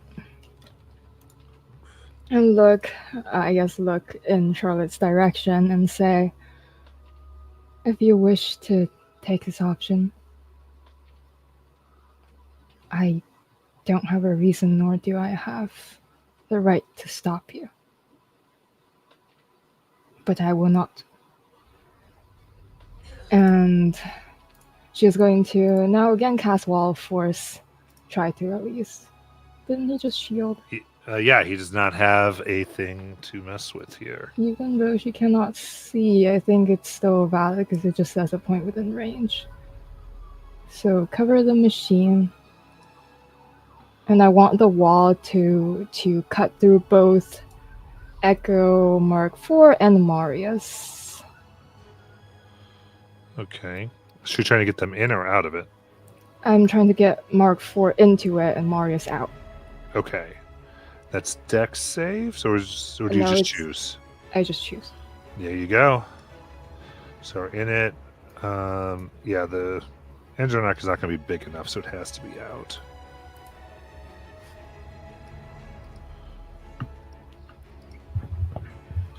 Okay. It looks like Mortis is in. Yeah, I mean they're objects, right? Essentially, I mean, I They can't are really objects. choose, and I can't do anything with them anyway. So Yeah, it looks like the only one that got bisected by it, but it was Brazen Edge. So I think you can choose with Brazen Edge, right? is Brazen Edge dead or alive? Can I still do it if Adam, if you end up severing them, yeah. For this, yes. I will push Brazen Edge out? Okay. Sounds good. And that's her turn. All right.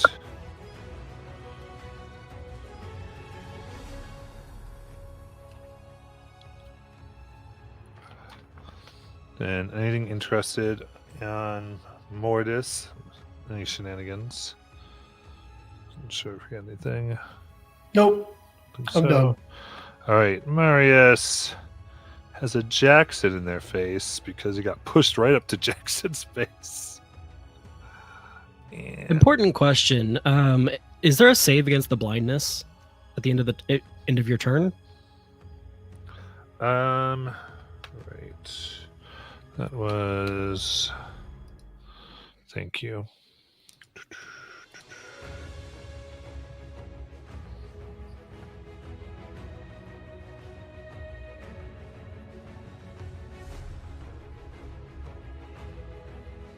Yeah. So it goes away at the end of your turn.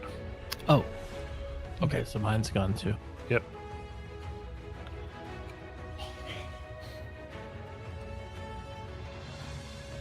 Got the pond away. All right. Go back to Marius here. and Jackson has had a turn with the blindness, but he has 10 feet of blind sight, so it didn't affect him. Right. So you lose it, but yeah, you can take that, cut that border off if you want.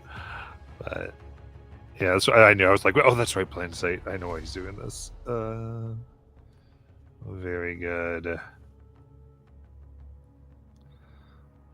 And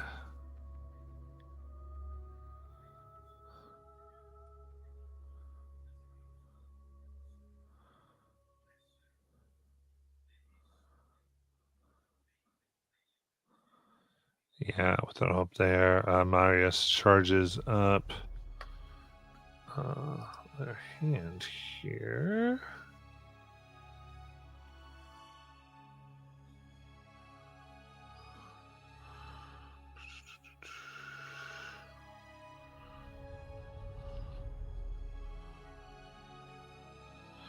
Tries to grasp at Jackson. Oh, for 14. Miss. Okay.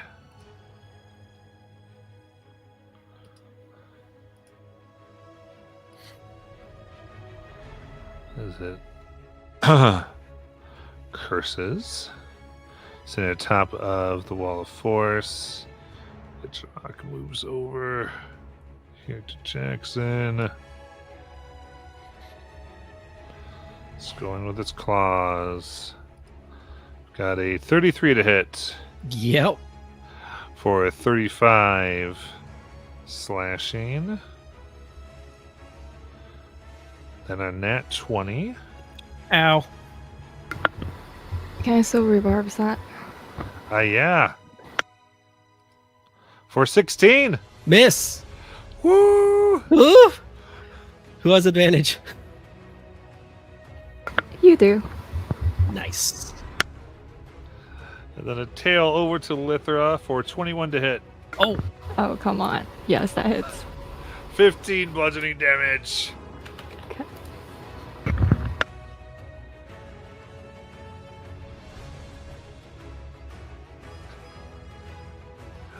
Then Echo Mark 4 is not amused.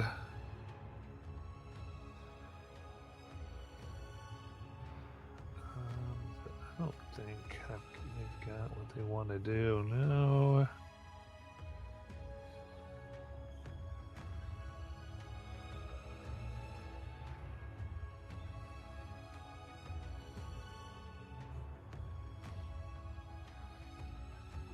I think what they will do is just what they can and go ahead and like basically cast blur on themselves.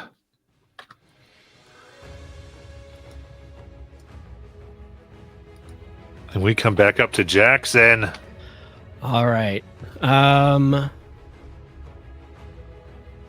So I take a lot of damage. Yeah, Right. the 20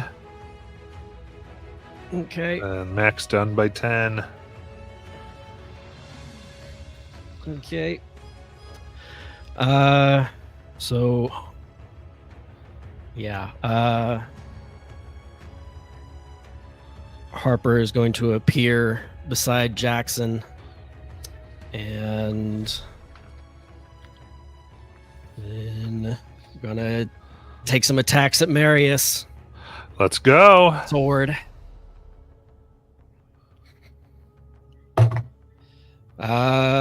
And that is a 23 to hit. Shield. Yeah, 11. Or sorry, 24. But still, it's still 24. Okay. Yeah. That was my last luck points. The rest of these are straight rolls. That's a 28 to hit, That hits. and that is 19. Hold on, that's the extra 8. 27 sovereign radiant. All right. So it's on radiant and okay. The third attack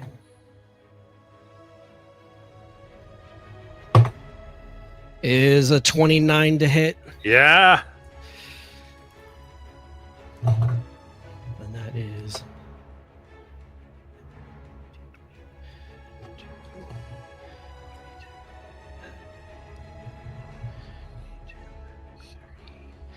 uh 36 sovereign radiant. Okay. They're severely bloodied here. And I guess it didn't. Can I assume they're undead because they haven't done anything about the bullet still in them? I mean, they haven't really done attack. They did the one attack and they missed you. Okay. So they're kind of like it's in there. All right. It's more that they've had other big problems. Yeah. I mean, Harper is going to quickly sheath her pistol and use her last Unleash Incarnation to draw out the sword and cut through him. And that's cocked. Oh, that dice just disappeared forever off my table.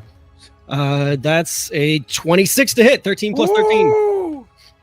All right. And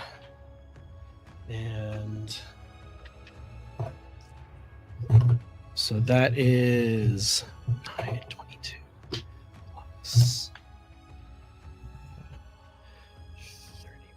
31. 34 Sovereign Radiant. Okay. Screams as they are barely standing, it seems. They keep maintaining concentration on the field. Oh, damn it. That's all I got. Okay. Charlotte. All right. The black circle, is that the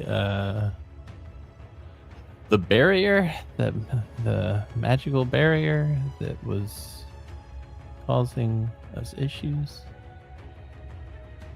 It's not a barrier. It doesn't prevent anything. It does suck life force from those inside of it. Okay. All right. There was something else. preventing He's it. asking about what's keeping him from casting spells into the area, which, if I understand, is just the winds between the islands of the platforms. Correct. So you'd have to be on the same platform to be able to cast spells at them. Okay. All right. So I will try my best to get over there. That's 5.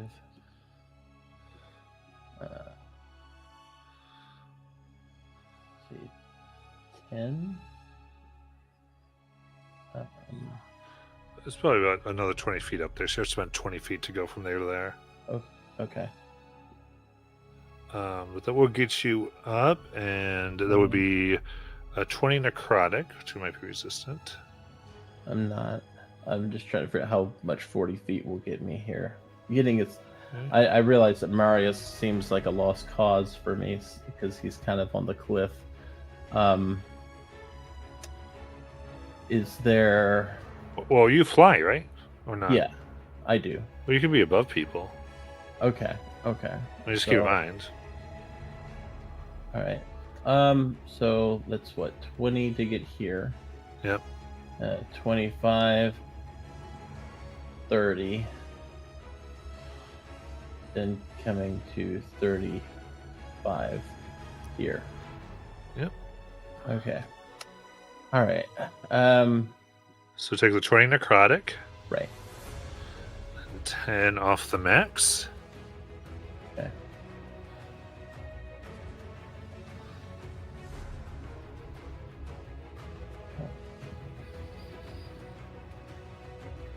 Okay. All right. Let's see here. So now I will.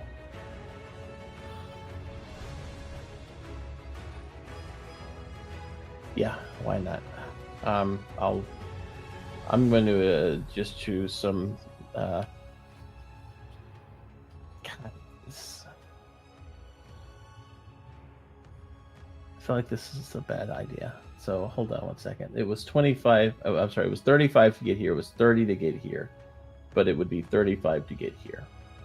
So coming. Oh, I'm moving Marius, not myself. Okay, there we go. Okay, now here is I think where I actually need to be. So from here I will go ahead and cast my highest level. Oh God, I'm gonna try my minor elemental spell. Okay. Yeah, you are able to cast it. Okay, and so that will be, I believe, everything I have. Yes, that is everything I have. That's all. Okay. Then Lithra. She's going to look at Marius. You did say he's very bloody, that's in damage. Yes. Okay. She's going to, as a bonus action, cast Sense Lifeblood as her eyes start to glow a bright green. And cast at 7th level Scorching Ray. And see if I can actually hit this guy. Let's go. We'll see. My spell attack is okay. Sorry, one sec. It's a lot of dice. Oh, lad, get him.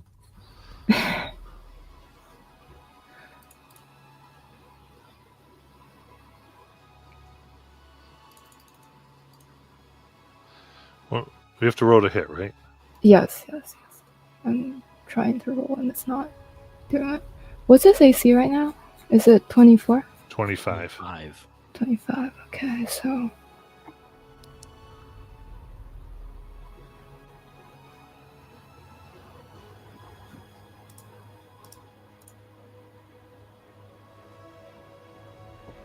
Okay. So. Let's see. 3 hits and then that 20. Woo! Okay, now it's a lot of dice. Yes. Come on. That's. I'll give you seven chances to hit. Or no more than 10, whatever. Okay. Times. 6.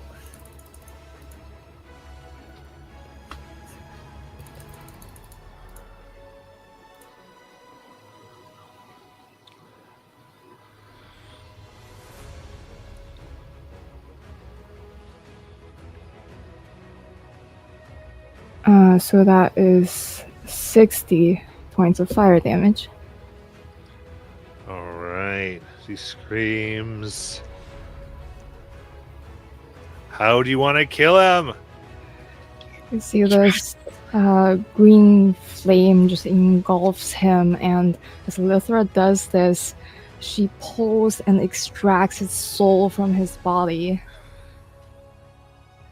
into like this little green bead that hovers over her hand. Amazing. Here you go. CR21.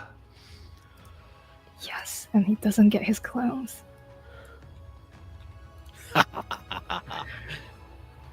And yeah, that's her turn. Indeed.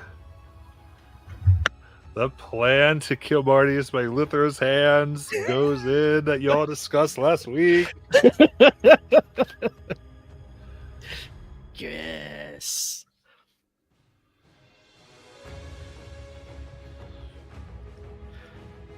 All right. So now the Andronach enters an enraged state because you've killed Marius. Killing blow, Lithra. Huh?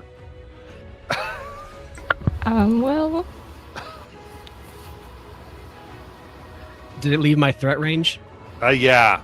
It is very singularly minded right now. But Okay. I know you have something that could help that. Have an important question. So this DM's call because I forgot I had advantage on my first attack from the silvery barbs earlier and I didn't use it. Sure, go ahead. Okay.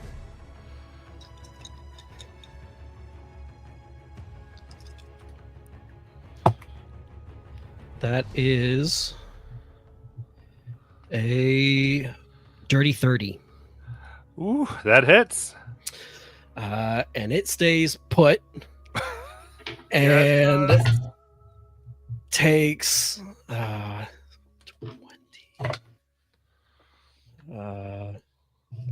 33 sovereign radiant damage.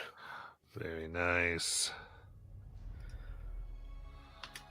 All right, it screams, unable to get to its prey. It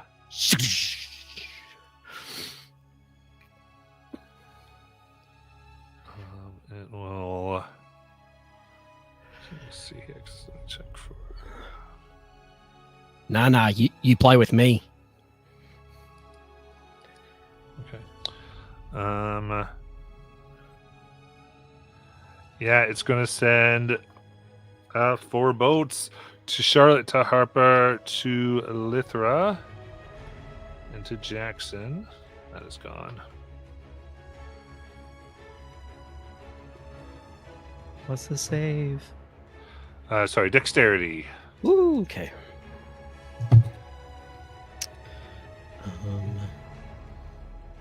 That is all right.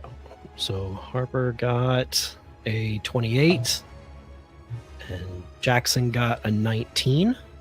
That fails. I'll use Indomitable. All right. that's a 19 for Lithra. Okay, so that's 37 force for Lithra. Okay.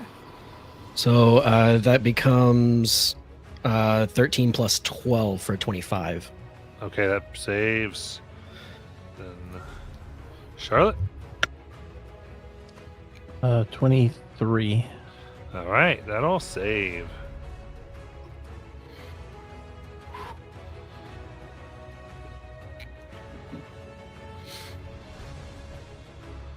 All right, Echo's got nothing. He's trapped. Jackson. Okay.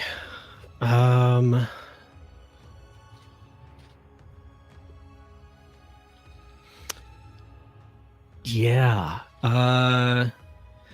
Jackson's just gonna go in swinging on this Atronach.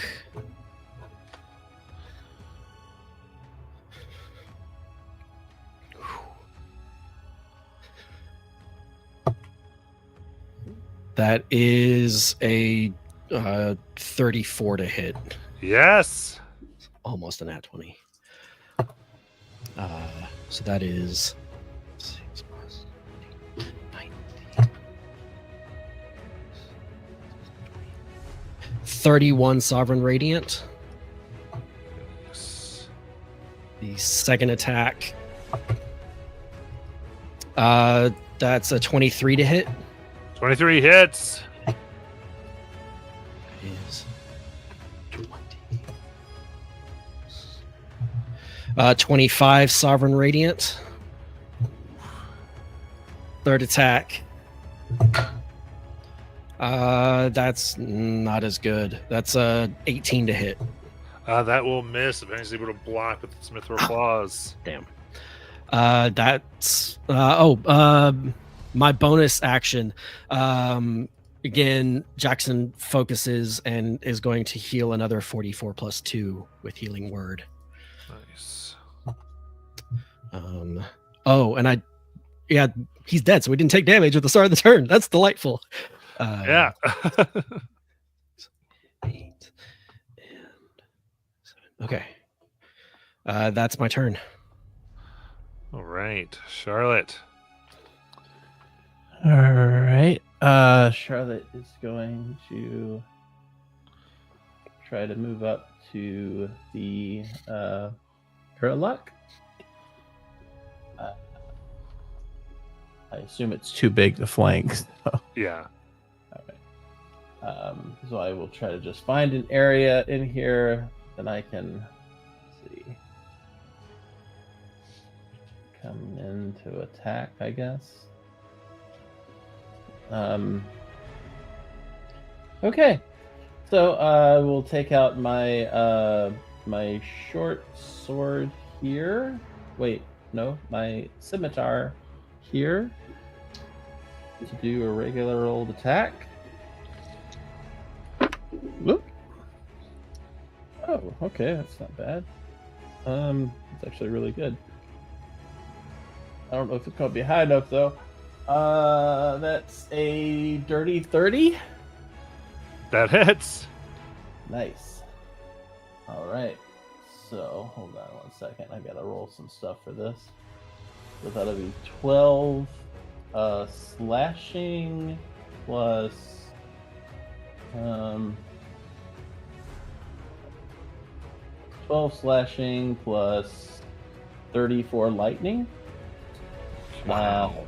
I will then use my second part of my action attack for my scimitar. Did you see the magic does not hurt it as much? It's resistant to all magical damage. Oh man. All my Or damage from spell. spells specifically. Okay. Well, I won't roll that anymore then. Well, no, resistant, not It's immune. resistant, not immune. Okay. Next attack is a 26. Yeah, that hits. Okay. So that one will do 12 slashing plus 44 lightning. And bonus attack will be with the short sword here.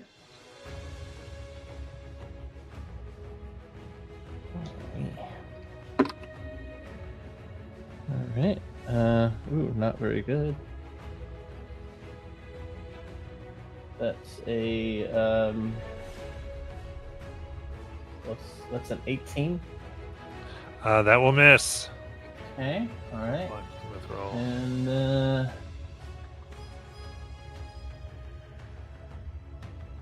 okay. So in that case, I will. Let's see. Ooh, yeah, this is gonna suck. Yeah, that's my turn. All right.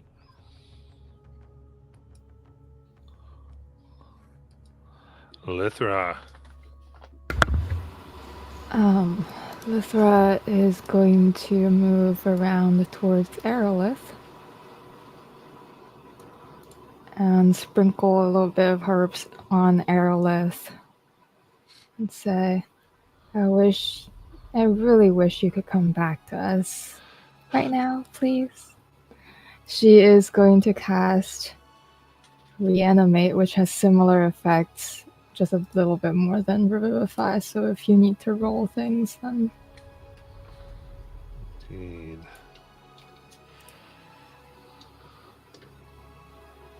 Okay. Explain what happens to Aerolith. I think Aerolith opens her eyes as this green energy flows from Lithra to her, and you comes up with 1 HP with 25 temp HP.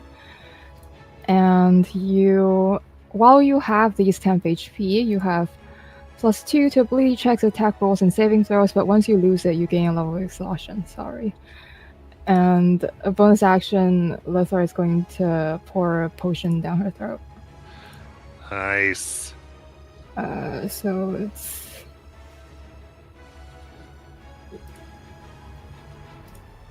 missed it. 31 points of healing to Aralith.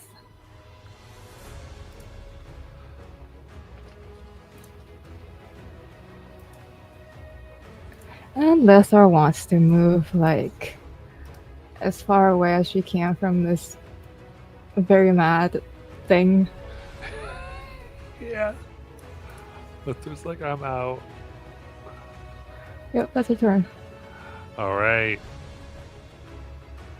Aerolith, you were right there. I'm going to give you your turn.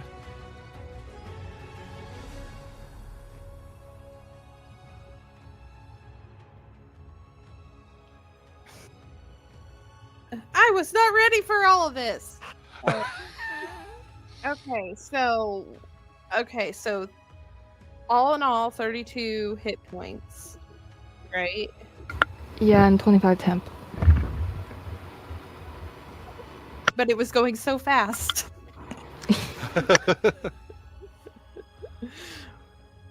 +2 to what? I think ability checks, attack rolls, and saving throws for Okay. now. Okay. Right, So- this dust comes up, your limbs kind of leap as quasi reanimation. Okay, so she will go ahead and she will stand up again, and there's another whatchamacallit in chat, right? Damage boost. Not damage boost. Advantage. Inspo. Yeah. Yeah. Okay, so she will use that inspo, and she will aim at this guy, this Adranok, with her moon bow, and you notice that she does not take out she does not take out an arrow, but she pulls back, and a gleaming bow appears, and she +2. Is that correct?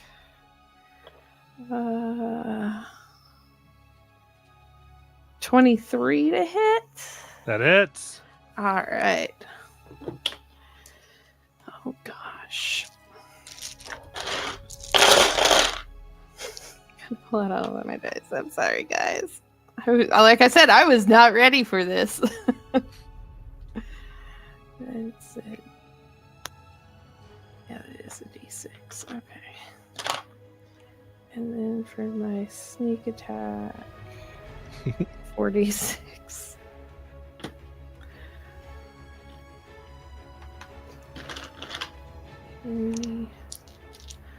And 4. Ah! That one did not want to go in there. There we go. 6, 12, 16, 17, 22. And it's 22 radiant.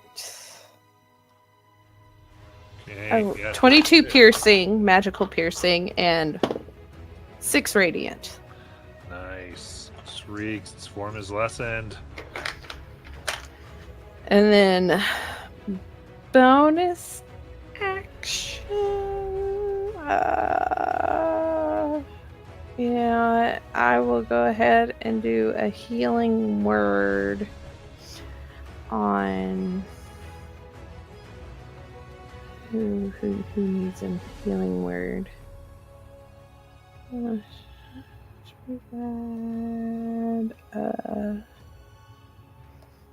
have to go everywhere on this.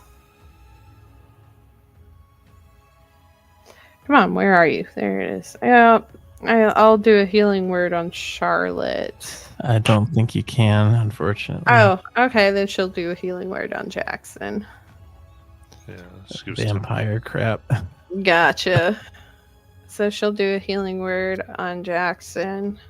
That would have benefited you the same, though. Right? Oh yeah, I guess so. Now that I think about it, because it would go to Tim. I could never keep straight any of this straight.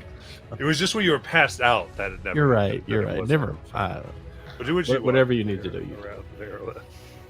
All right, I will. You know what? Yeah. Charlotte, this thing is coming after your. Is it coming after you? Who is it coming at? Yeah, it's coming after you. So you get the 14. I guess it'll go into 10 Right. HP. Yep. Guys, confusing me, making me all think and everything. All right, that's it. All right. Good. It'll become its turn. And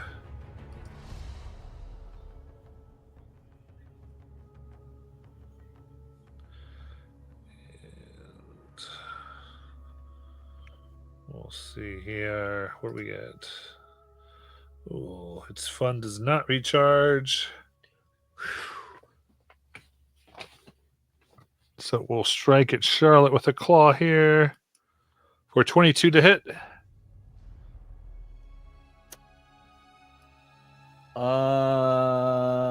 Shield.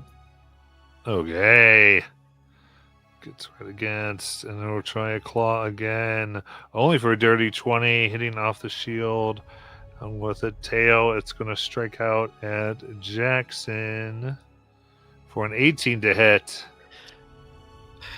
Ow. Like, Atu would like shield.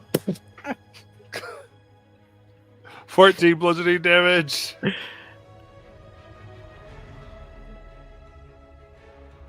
Okay.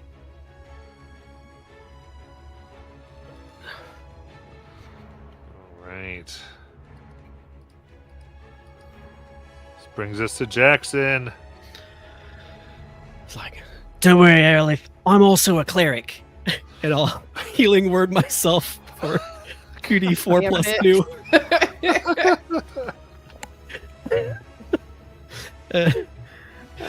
And I get back 5 HP. Ass. And then I try to hit the Atronach 3 times. There we go.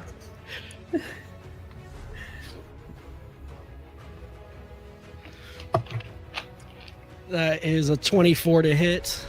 Yes. For let's see,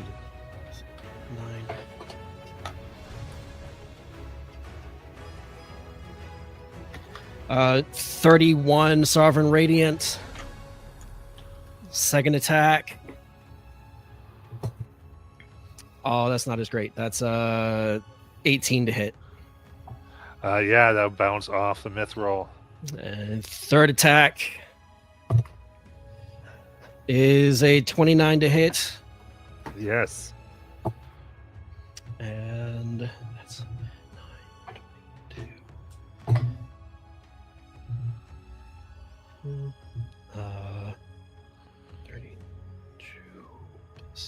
38 Sovereign Radiant. How do you want to kill it? Yeah. So, after going through its arcane body, Jackson runs up, jumps, and aims all that Sovereign Radiant straight at the mask to just try and carve, or the faceplate of the creature. One of the only solid parts that he's ever seen on this thing, and carve right through the faceplate. Very good. Splitting face. Pieces of mithril fall down, and the arcane energy subsides.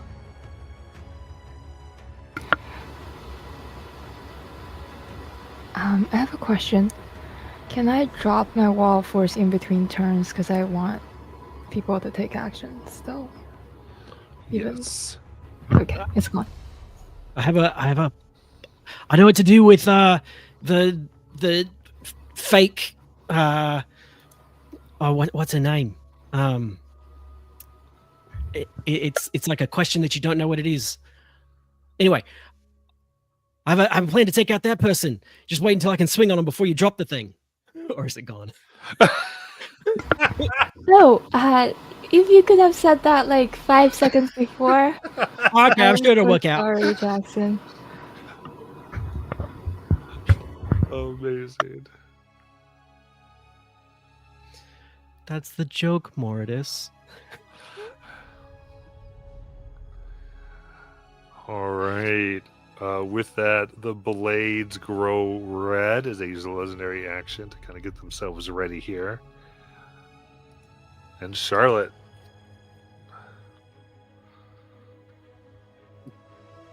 All right.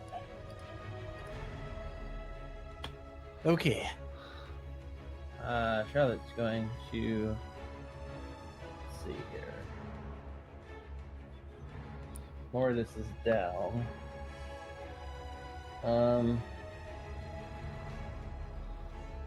This thing that he's beside, is that like coming out of the earth here?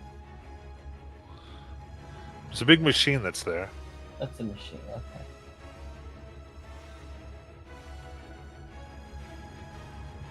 And then there's the Echo Mark IV. Okay. Alright. I was just trying to see what I could do here. Alright. I will come up to him. And I will start some attacks. Alright. See what happens. Why not? Use my scimitar. Not great. That is a 15. Yeah, they'll block that with one of the blades. All right. Let's try again. Sure. Oh, nat 20. There you go.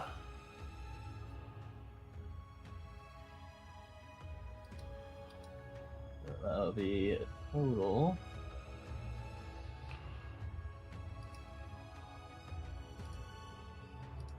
Of 10 slashing and 73 lightning. Ooh. I will now use my bonus. 73? Yeah, I've got my highest level on my minor elementals. God. So I'm going to use my bonus action attack.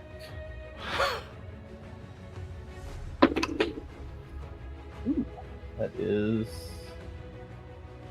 25. That hits.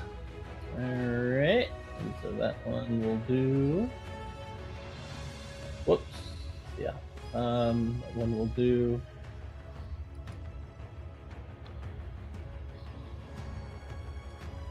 Uh, 35 lightning, 12 piercing on him. And yeah, that's looking at this, that seems to be everything I can currently do. Nice.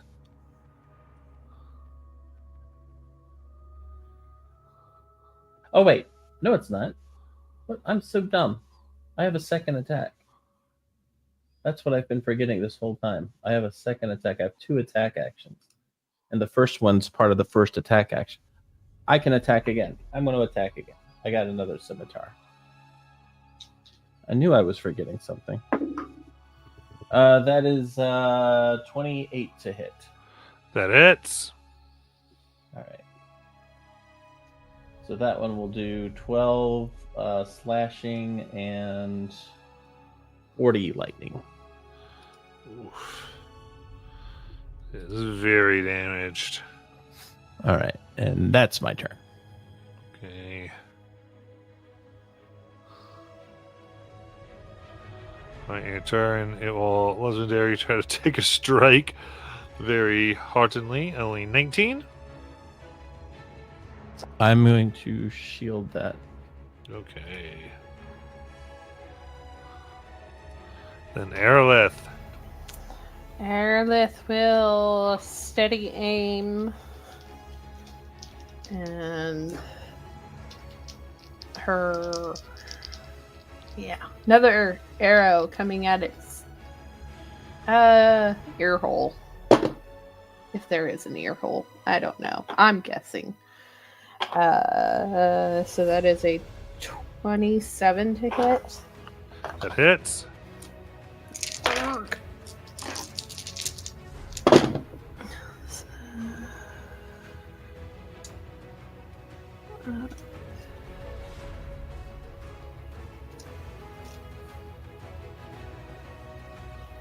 That's 18 piercing and 6 radiant. Very nice. And then How do you want to kill it? she was aiming for the ear hole, so it goes in one ear and Yeah. right out the other. This little opening sensor.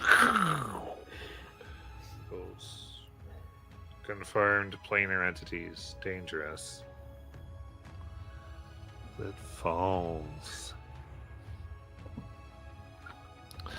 Alright. I'm not sure what all types of options everybody has. So if Lara, that was your turn, we'll go to Lithra. She'll rush to Mortis and try to do the same thing to reanimate Mortis. Alright. Does this count as Lithra's roll or is my roll? Because I still have disadvantage if it's my roll. Well, that's a D20 test, right? Mhm. Yeah. This wouldn't be a test. Okay. I don't know. It's just whatever that gave me the disadvantage from that portal. Well, fair enough. Thanks I for bringing still it have up. it. But yeah, no, it's not. It's not mechanically how that is working. Okay. Interesting enough. We're rolling, and we hit above the threshold again. Mortis can be reanimated. It's only like my 5th time coming back, guys. Yeah, I really thought it wasn't going to work this time. Oh god. It's different. It's not Revivify. It's Necromancy gone wrong.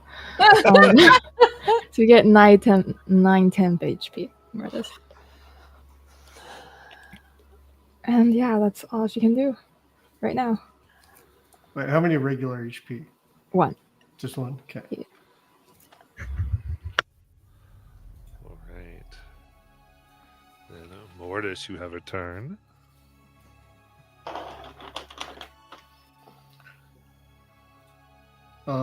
If I can get myself to be alive, can you? There we go. Will you let me come back to life, game? There goes.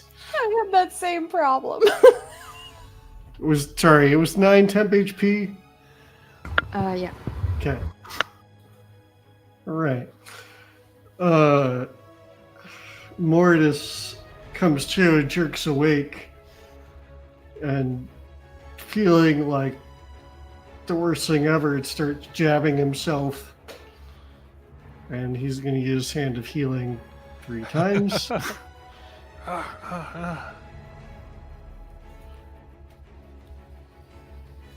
10, 14,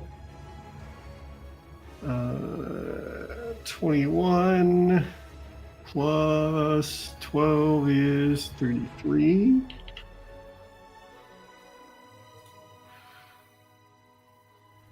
And then he's going to roll over and look at what's happened.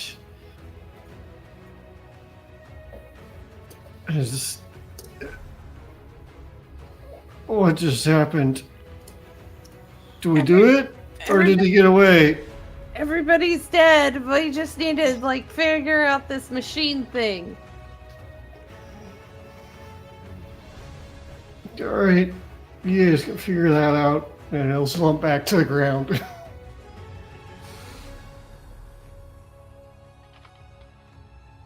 Okay.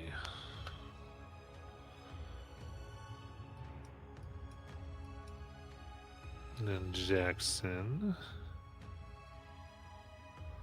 What happened? Well, do I see the mithril mask Marius was wearing? Yes. Where his body is soul absent. I'd like to reach down and pick up that mask. Okay.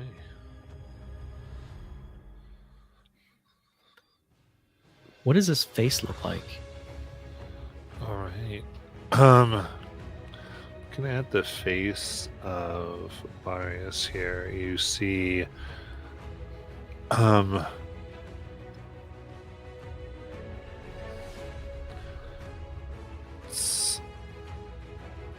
tinge of white hair and kind of these deep scars, looking from some type of battle.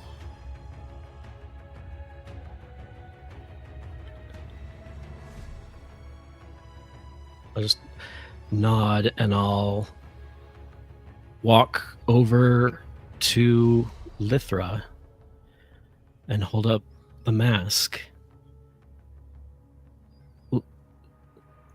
Lithra, there's a power vacuum now. There's all the people that Marius was in charge of, right? All of the remnant that is still hidden in the League that nobody knows about. There's this entire tower that's just going to go back to the League if someone doesn't take control of it, right? And he offers the mask to Lithra.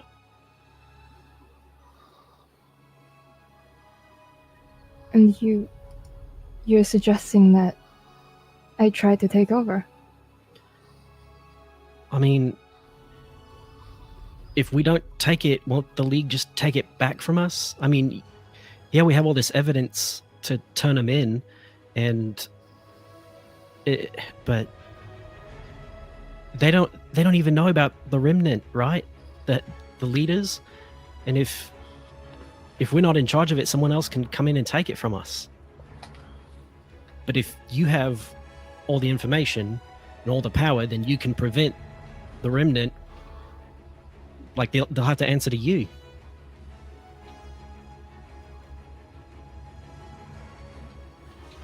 I do thank you for the trust.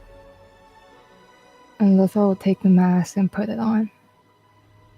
I mean, like, try to at least. It's probably too big for her, but I mean, like, I make the gesture. Yeah. All right. Interesting.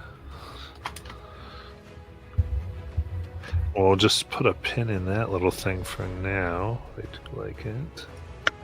Oh, what's going? Sorry. Like my window did a funny little stupid thing for a second here. There we go. Very good. Then Charlotte.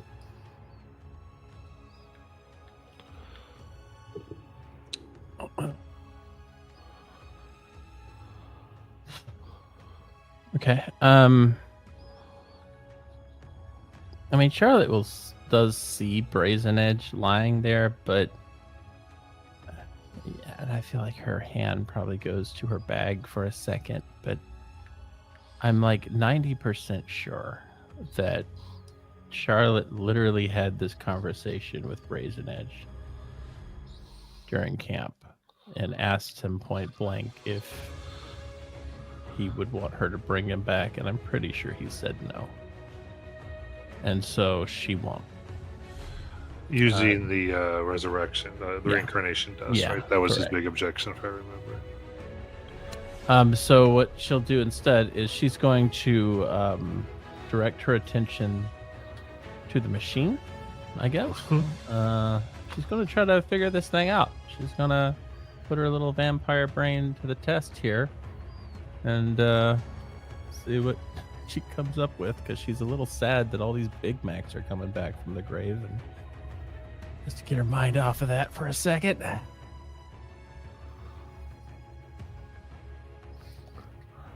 She just ate.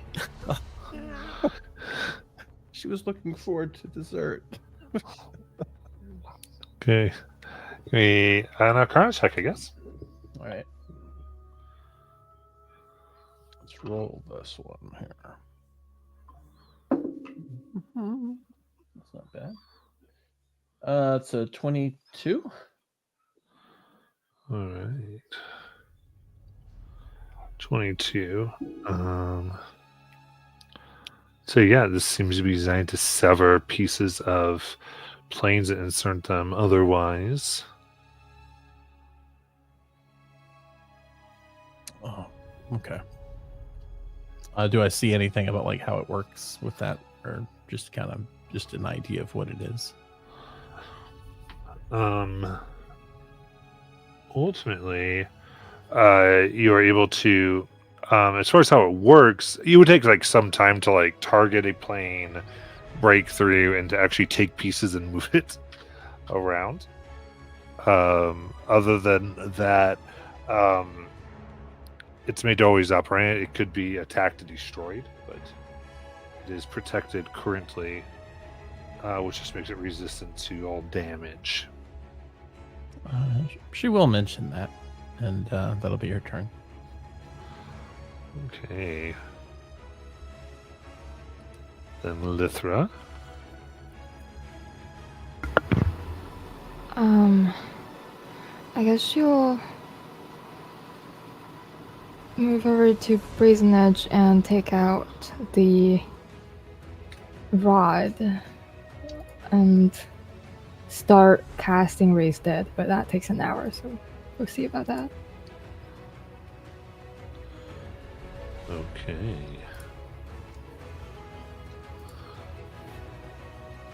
So in that case, we're definitely in this initiative. Here.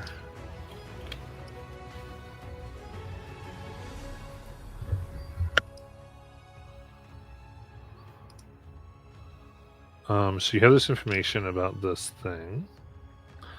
And then if we want to move just for some flow, the raise that is still a ritual. Allows you to going to decide how they want to partake if they're trying to get Brazen Edge back here.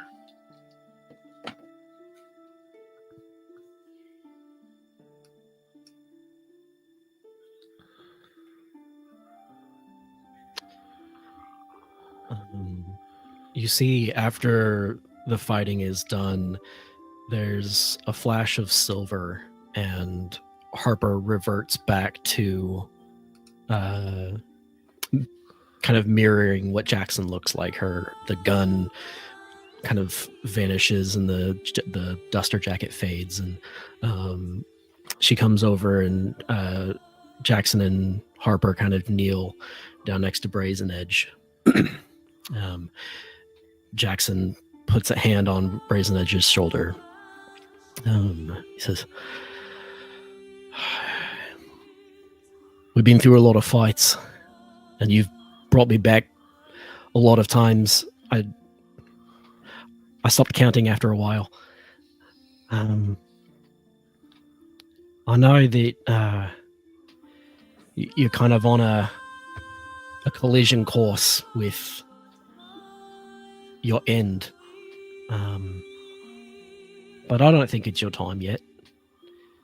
I think there's still a lot more you can do. There's a lot more people. There's a lot more people you can help. You have a whole tower that you probably have to spend a lot of time rebuilding because it kind of got destroyed a little bit.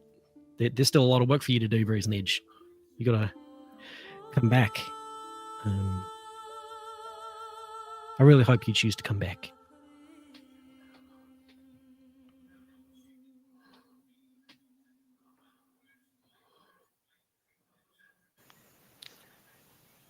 Aerolith will go over to Brazen Edge, and she'll kiss him on the forehead and say, "Don't worry about us. You wanted this to be your time. If you need to sleep, then sleep. I'll miss your shiny face."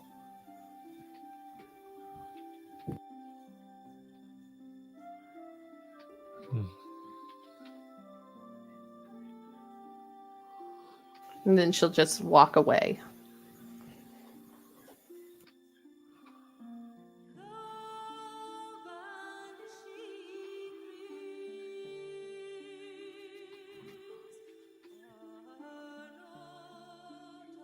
And Mortis or Charlotte?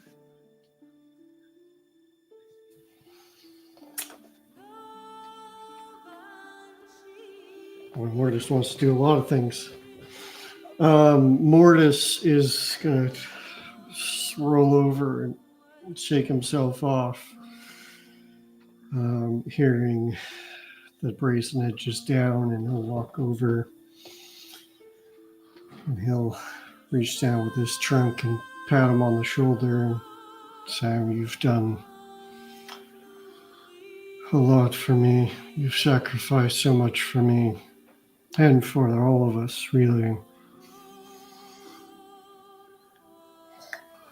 And at this point, it seems a shame to put an end to our sacrifices. I think you have more to do, my friend."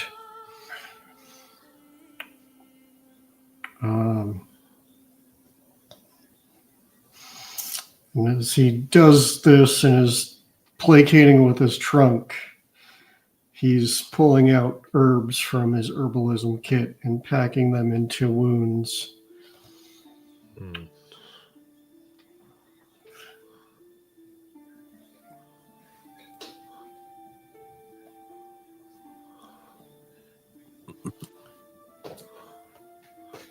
I get put those in. And Charlotte?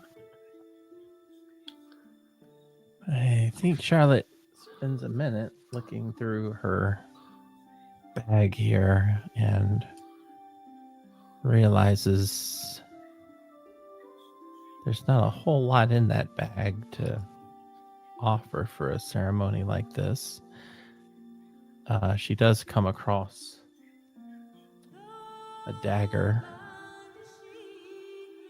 and kind of looks at it and then looks at Brazen, and then she will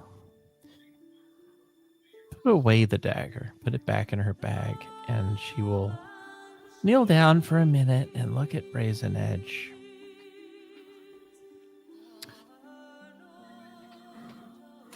I think this is what life is. It's loss. And you live and then you lose and then you keep going and then you lose and you just keep losing things. You lose your friends, your health, your mind, and eventually yourself. A long time ago, someone died so I could live. And I'm not gonna lie, I used to think about bringing them back. Almost made a deal with a very evil being.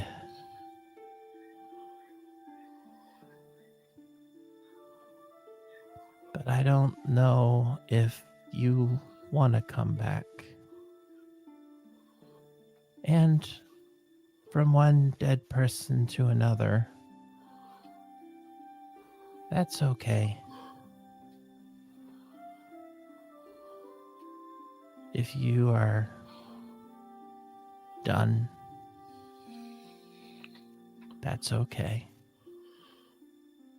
And I'm gonna, probably be around for a while, so you'll kind of live on for a while with me. And I'll probably tell a bunch of people about you, and anyway,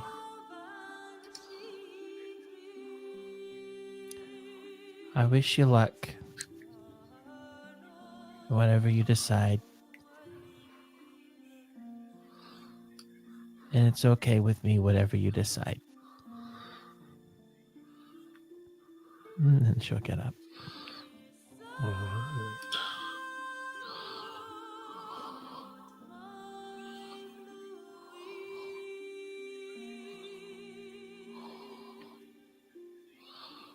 And with that,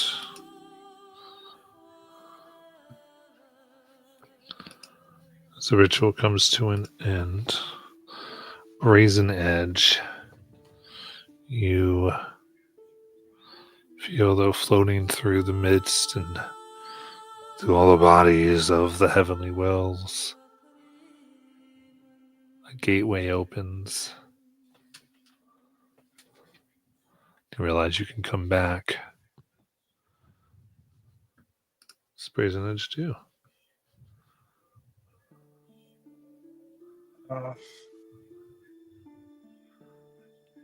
Before I speak, can you check your DMs and tell me if that's okay?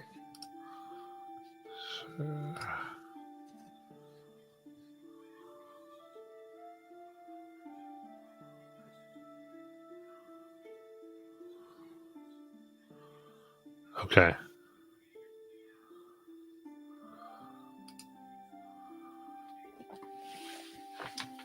In that case, through your magic pushes forth,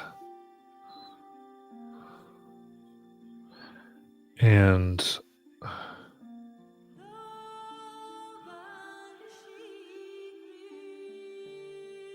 it shimmers. The rod in your hand almost jolts.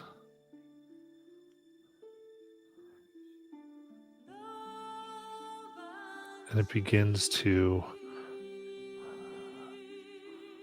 bring back, but out of Brazen Edge grows large wings. Their face different. And at the same time, it seems to cut a portal open, a gate. You see in platinum armor a figure step out.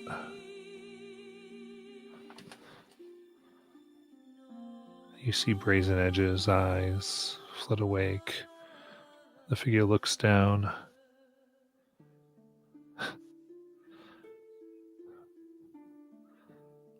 Friend, you've done everything. You've shed the blood of Mount Celestia here.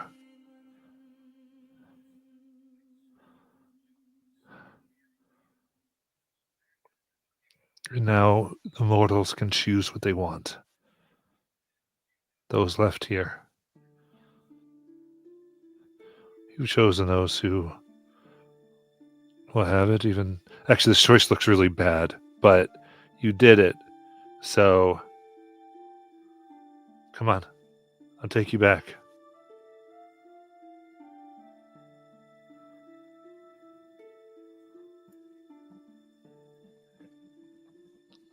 He'll look at everyone and you see him smile for the first time, and since that night that he was giggling with Erlith, and he follows him through.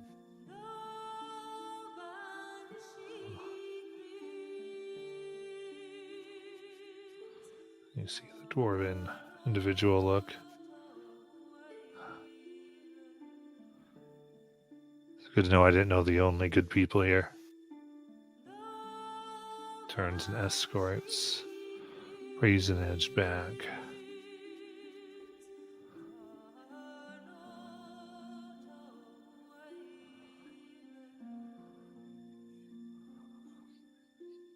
And the portal closes.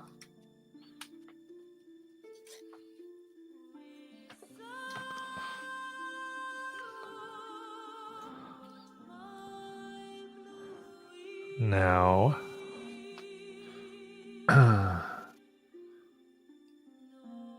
we are transitioning here as we resolve many, many things, doing a little bit of our story format here. as we get to some epilogues.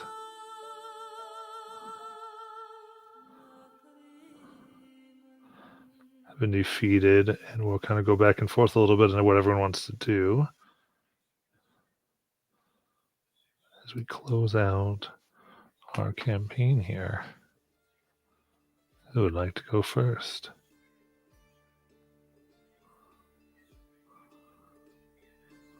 I mean, Jackson, obviously.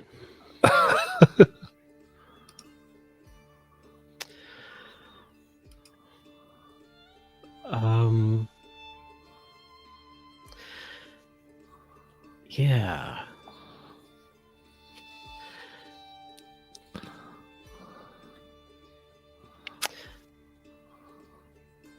There, I think, comes a time, I'm not exactly sure when, but Jackson made a Fey deal with a satyr, with Bryker. Uh-huh. That when Bryker calls, Jackson had to fulfill his duties as First Minister of War.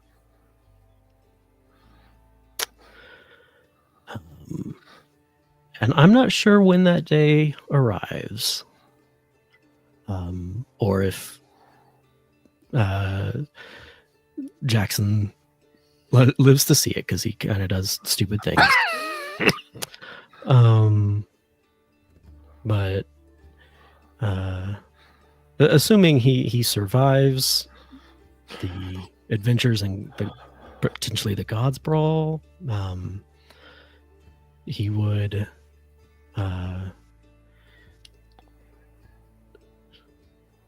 one day have to fulfill that agreement. And it will be interesting to see if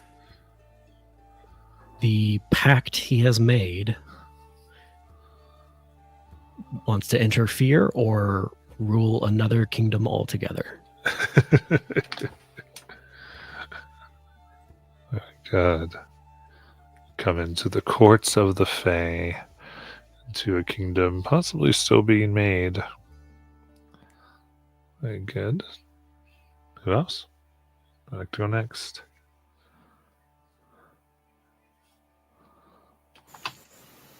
I'll go ahead.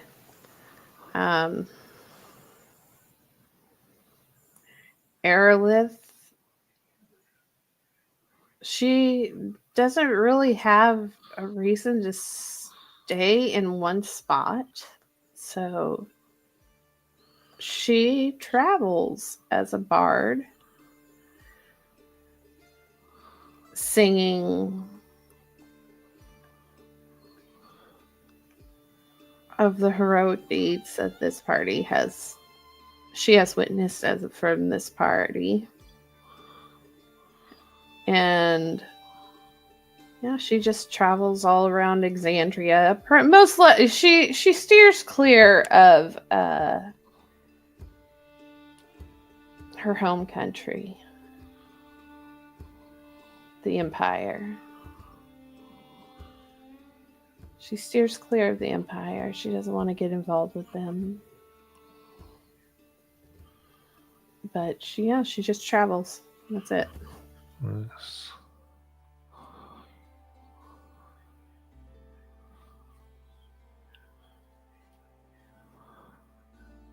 Next.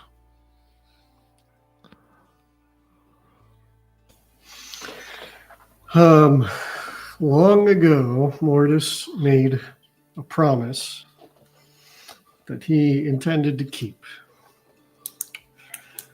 And he was told that when events came to a conclusion and some of the magical nonsense was put to rest, he would be able to locate a door to help him return to Tasha So he will return to probably Byrodin to start. And go into the mines of Byrodin looking for this door to see if he can't find Tasha to give her one of the mirrors he had made. And provided he's successful, he will continue to then visit the Well of Dreams in Kaimel to try and get the other one to Sayuri.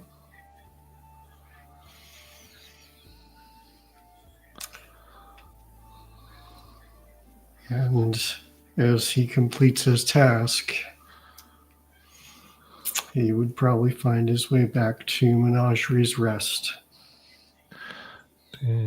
So you're able, giving Tasha the Dark a mirror as well as to Sayuri.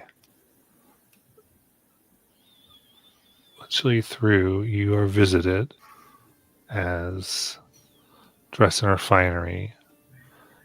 She introduced herself. She goes, "It was good to be back, especially to a city for my mother. Is there something I can grant you, Moradis?"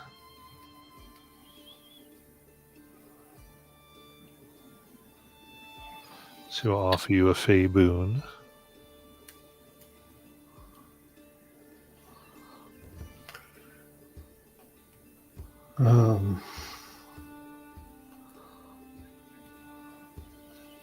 I hadn't really done it for that purpose. I know. But I owe you. I was there from Titania herself, and now I am free.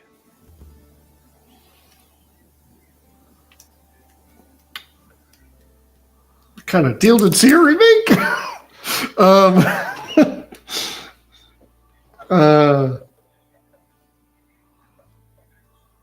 Well,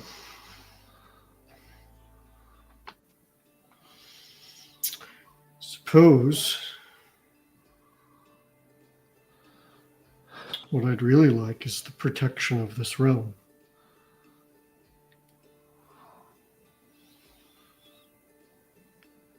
To keep its people safe and free. It's a large order, but I'll see what I can do.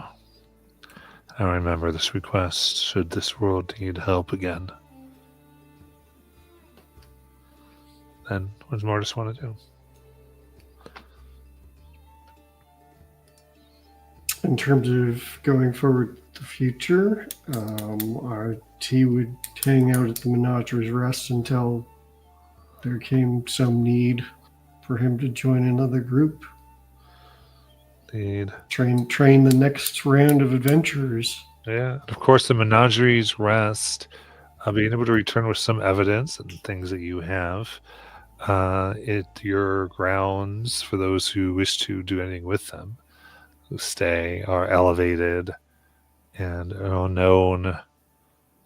I would say, Mortis, you are in fact offered a position as one who, as an investigator to all League business, allowing you to audit the League.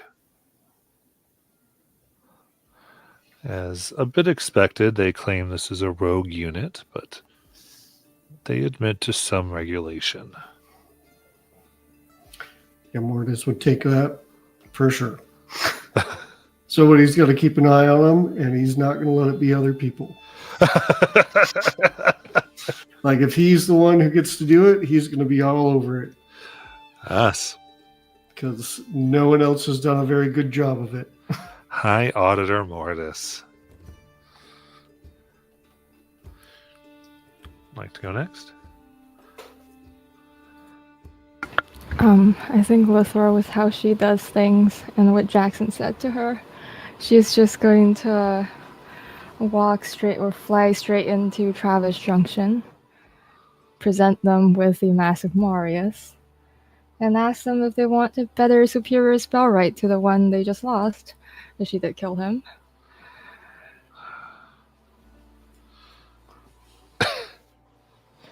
And with that, they consider this. And they instruct you to place the mask on your face once more. As you do hear a voice. I am the High Curator. I am the Grand Magus, the High Thaumaturge.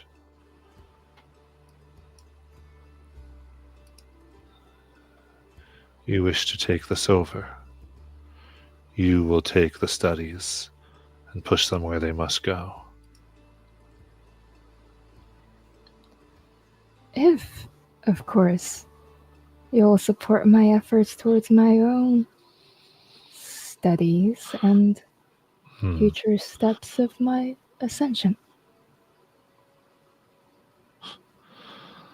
Ascension is interesting.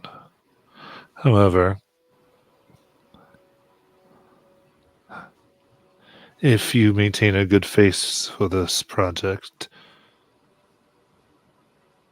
it's always meant to be something that could change the land so more did not have to starve.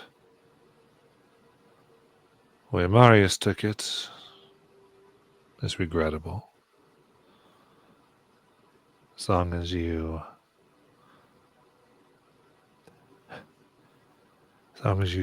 maintain the quota and your project can help provide so the League can continue and make its money, you can have a budget for this private project. Just as Marius was able to. I don't see a problem with that. After all, well, I'm not an arrogant, suicidal maniac like Marius was, and I don't like to make enemies, aside from the ones I really had to make. So a more peaceful approach to this project might be, well, more productive as well. Sounds good. Then we leave it in your capable hands. Spellwright, Lythra.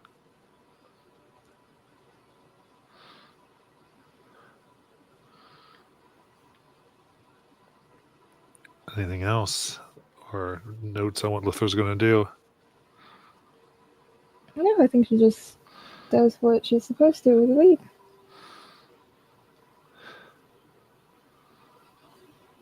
I think from Mount Celestia, Brazen Edge is going to be looking down on everybody, but there's one individual that he keeps an extra close eye on. And when it comes time to it, he comes back to be Ethan, to claim Ethan. The young boy that he saved, that he had to permanently give up a spell slot for part of his power, and tries to guide him in the journeys that he's to endure. Yes. Funny enough, the good night, your friend takes interest as well as the two of you, where you can guide this individual, hoping to become a great knight themselves. I think that goes to Charlotte.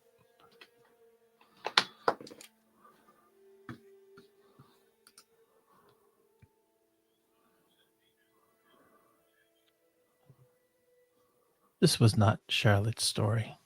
I think what happens with Charlotte is unknown.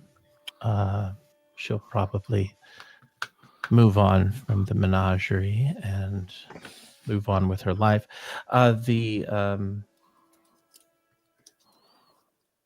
I think when I reflect, there's only one name that comes to mind that I feel is appropriate for an epilogue, and it's not Charlotte. And that is the name Little Star. Hmm. I think a glimpse of what she was able to accomplish after the heist and working with the Winter Court, and after she was entrusted with a lot more responsibilities with the death of Elvania.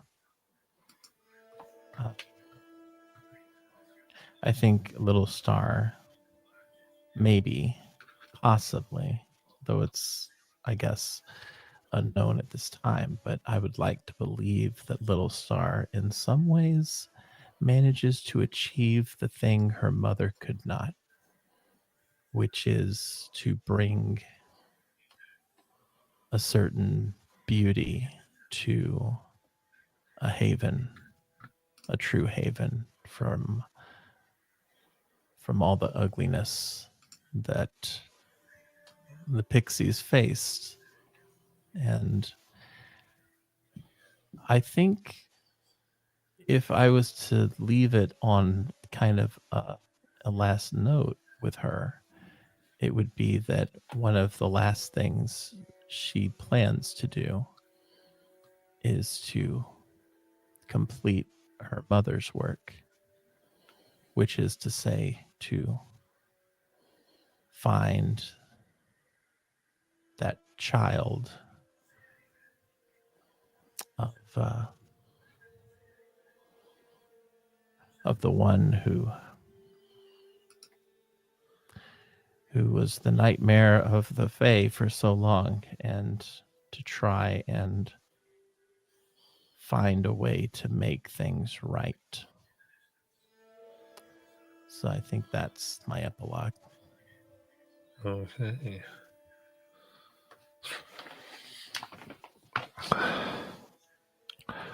And with that, the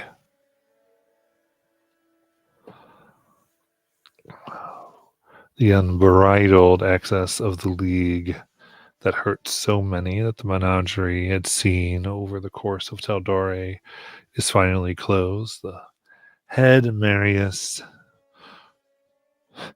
more than murdered, his soul sucked and devoured, never to see an afterlife or life of any time. Projects, not just left of the League, but one of the menagerie taking it over, and watched on by another as the others sing songs and find their ways. At least for this piece, we will officially close, and we'll say goodnight to all for an awesome multi-year campaign. And my stream, we're not sure when we'll see you again, so as far as on a Saturday, but whenever it is, that's when it'll be. All right. Good night, all.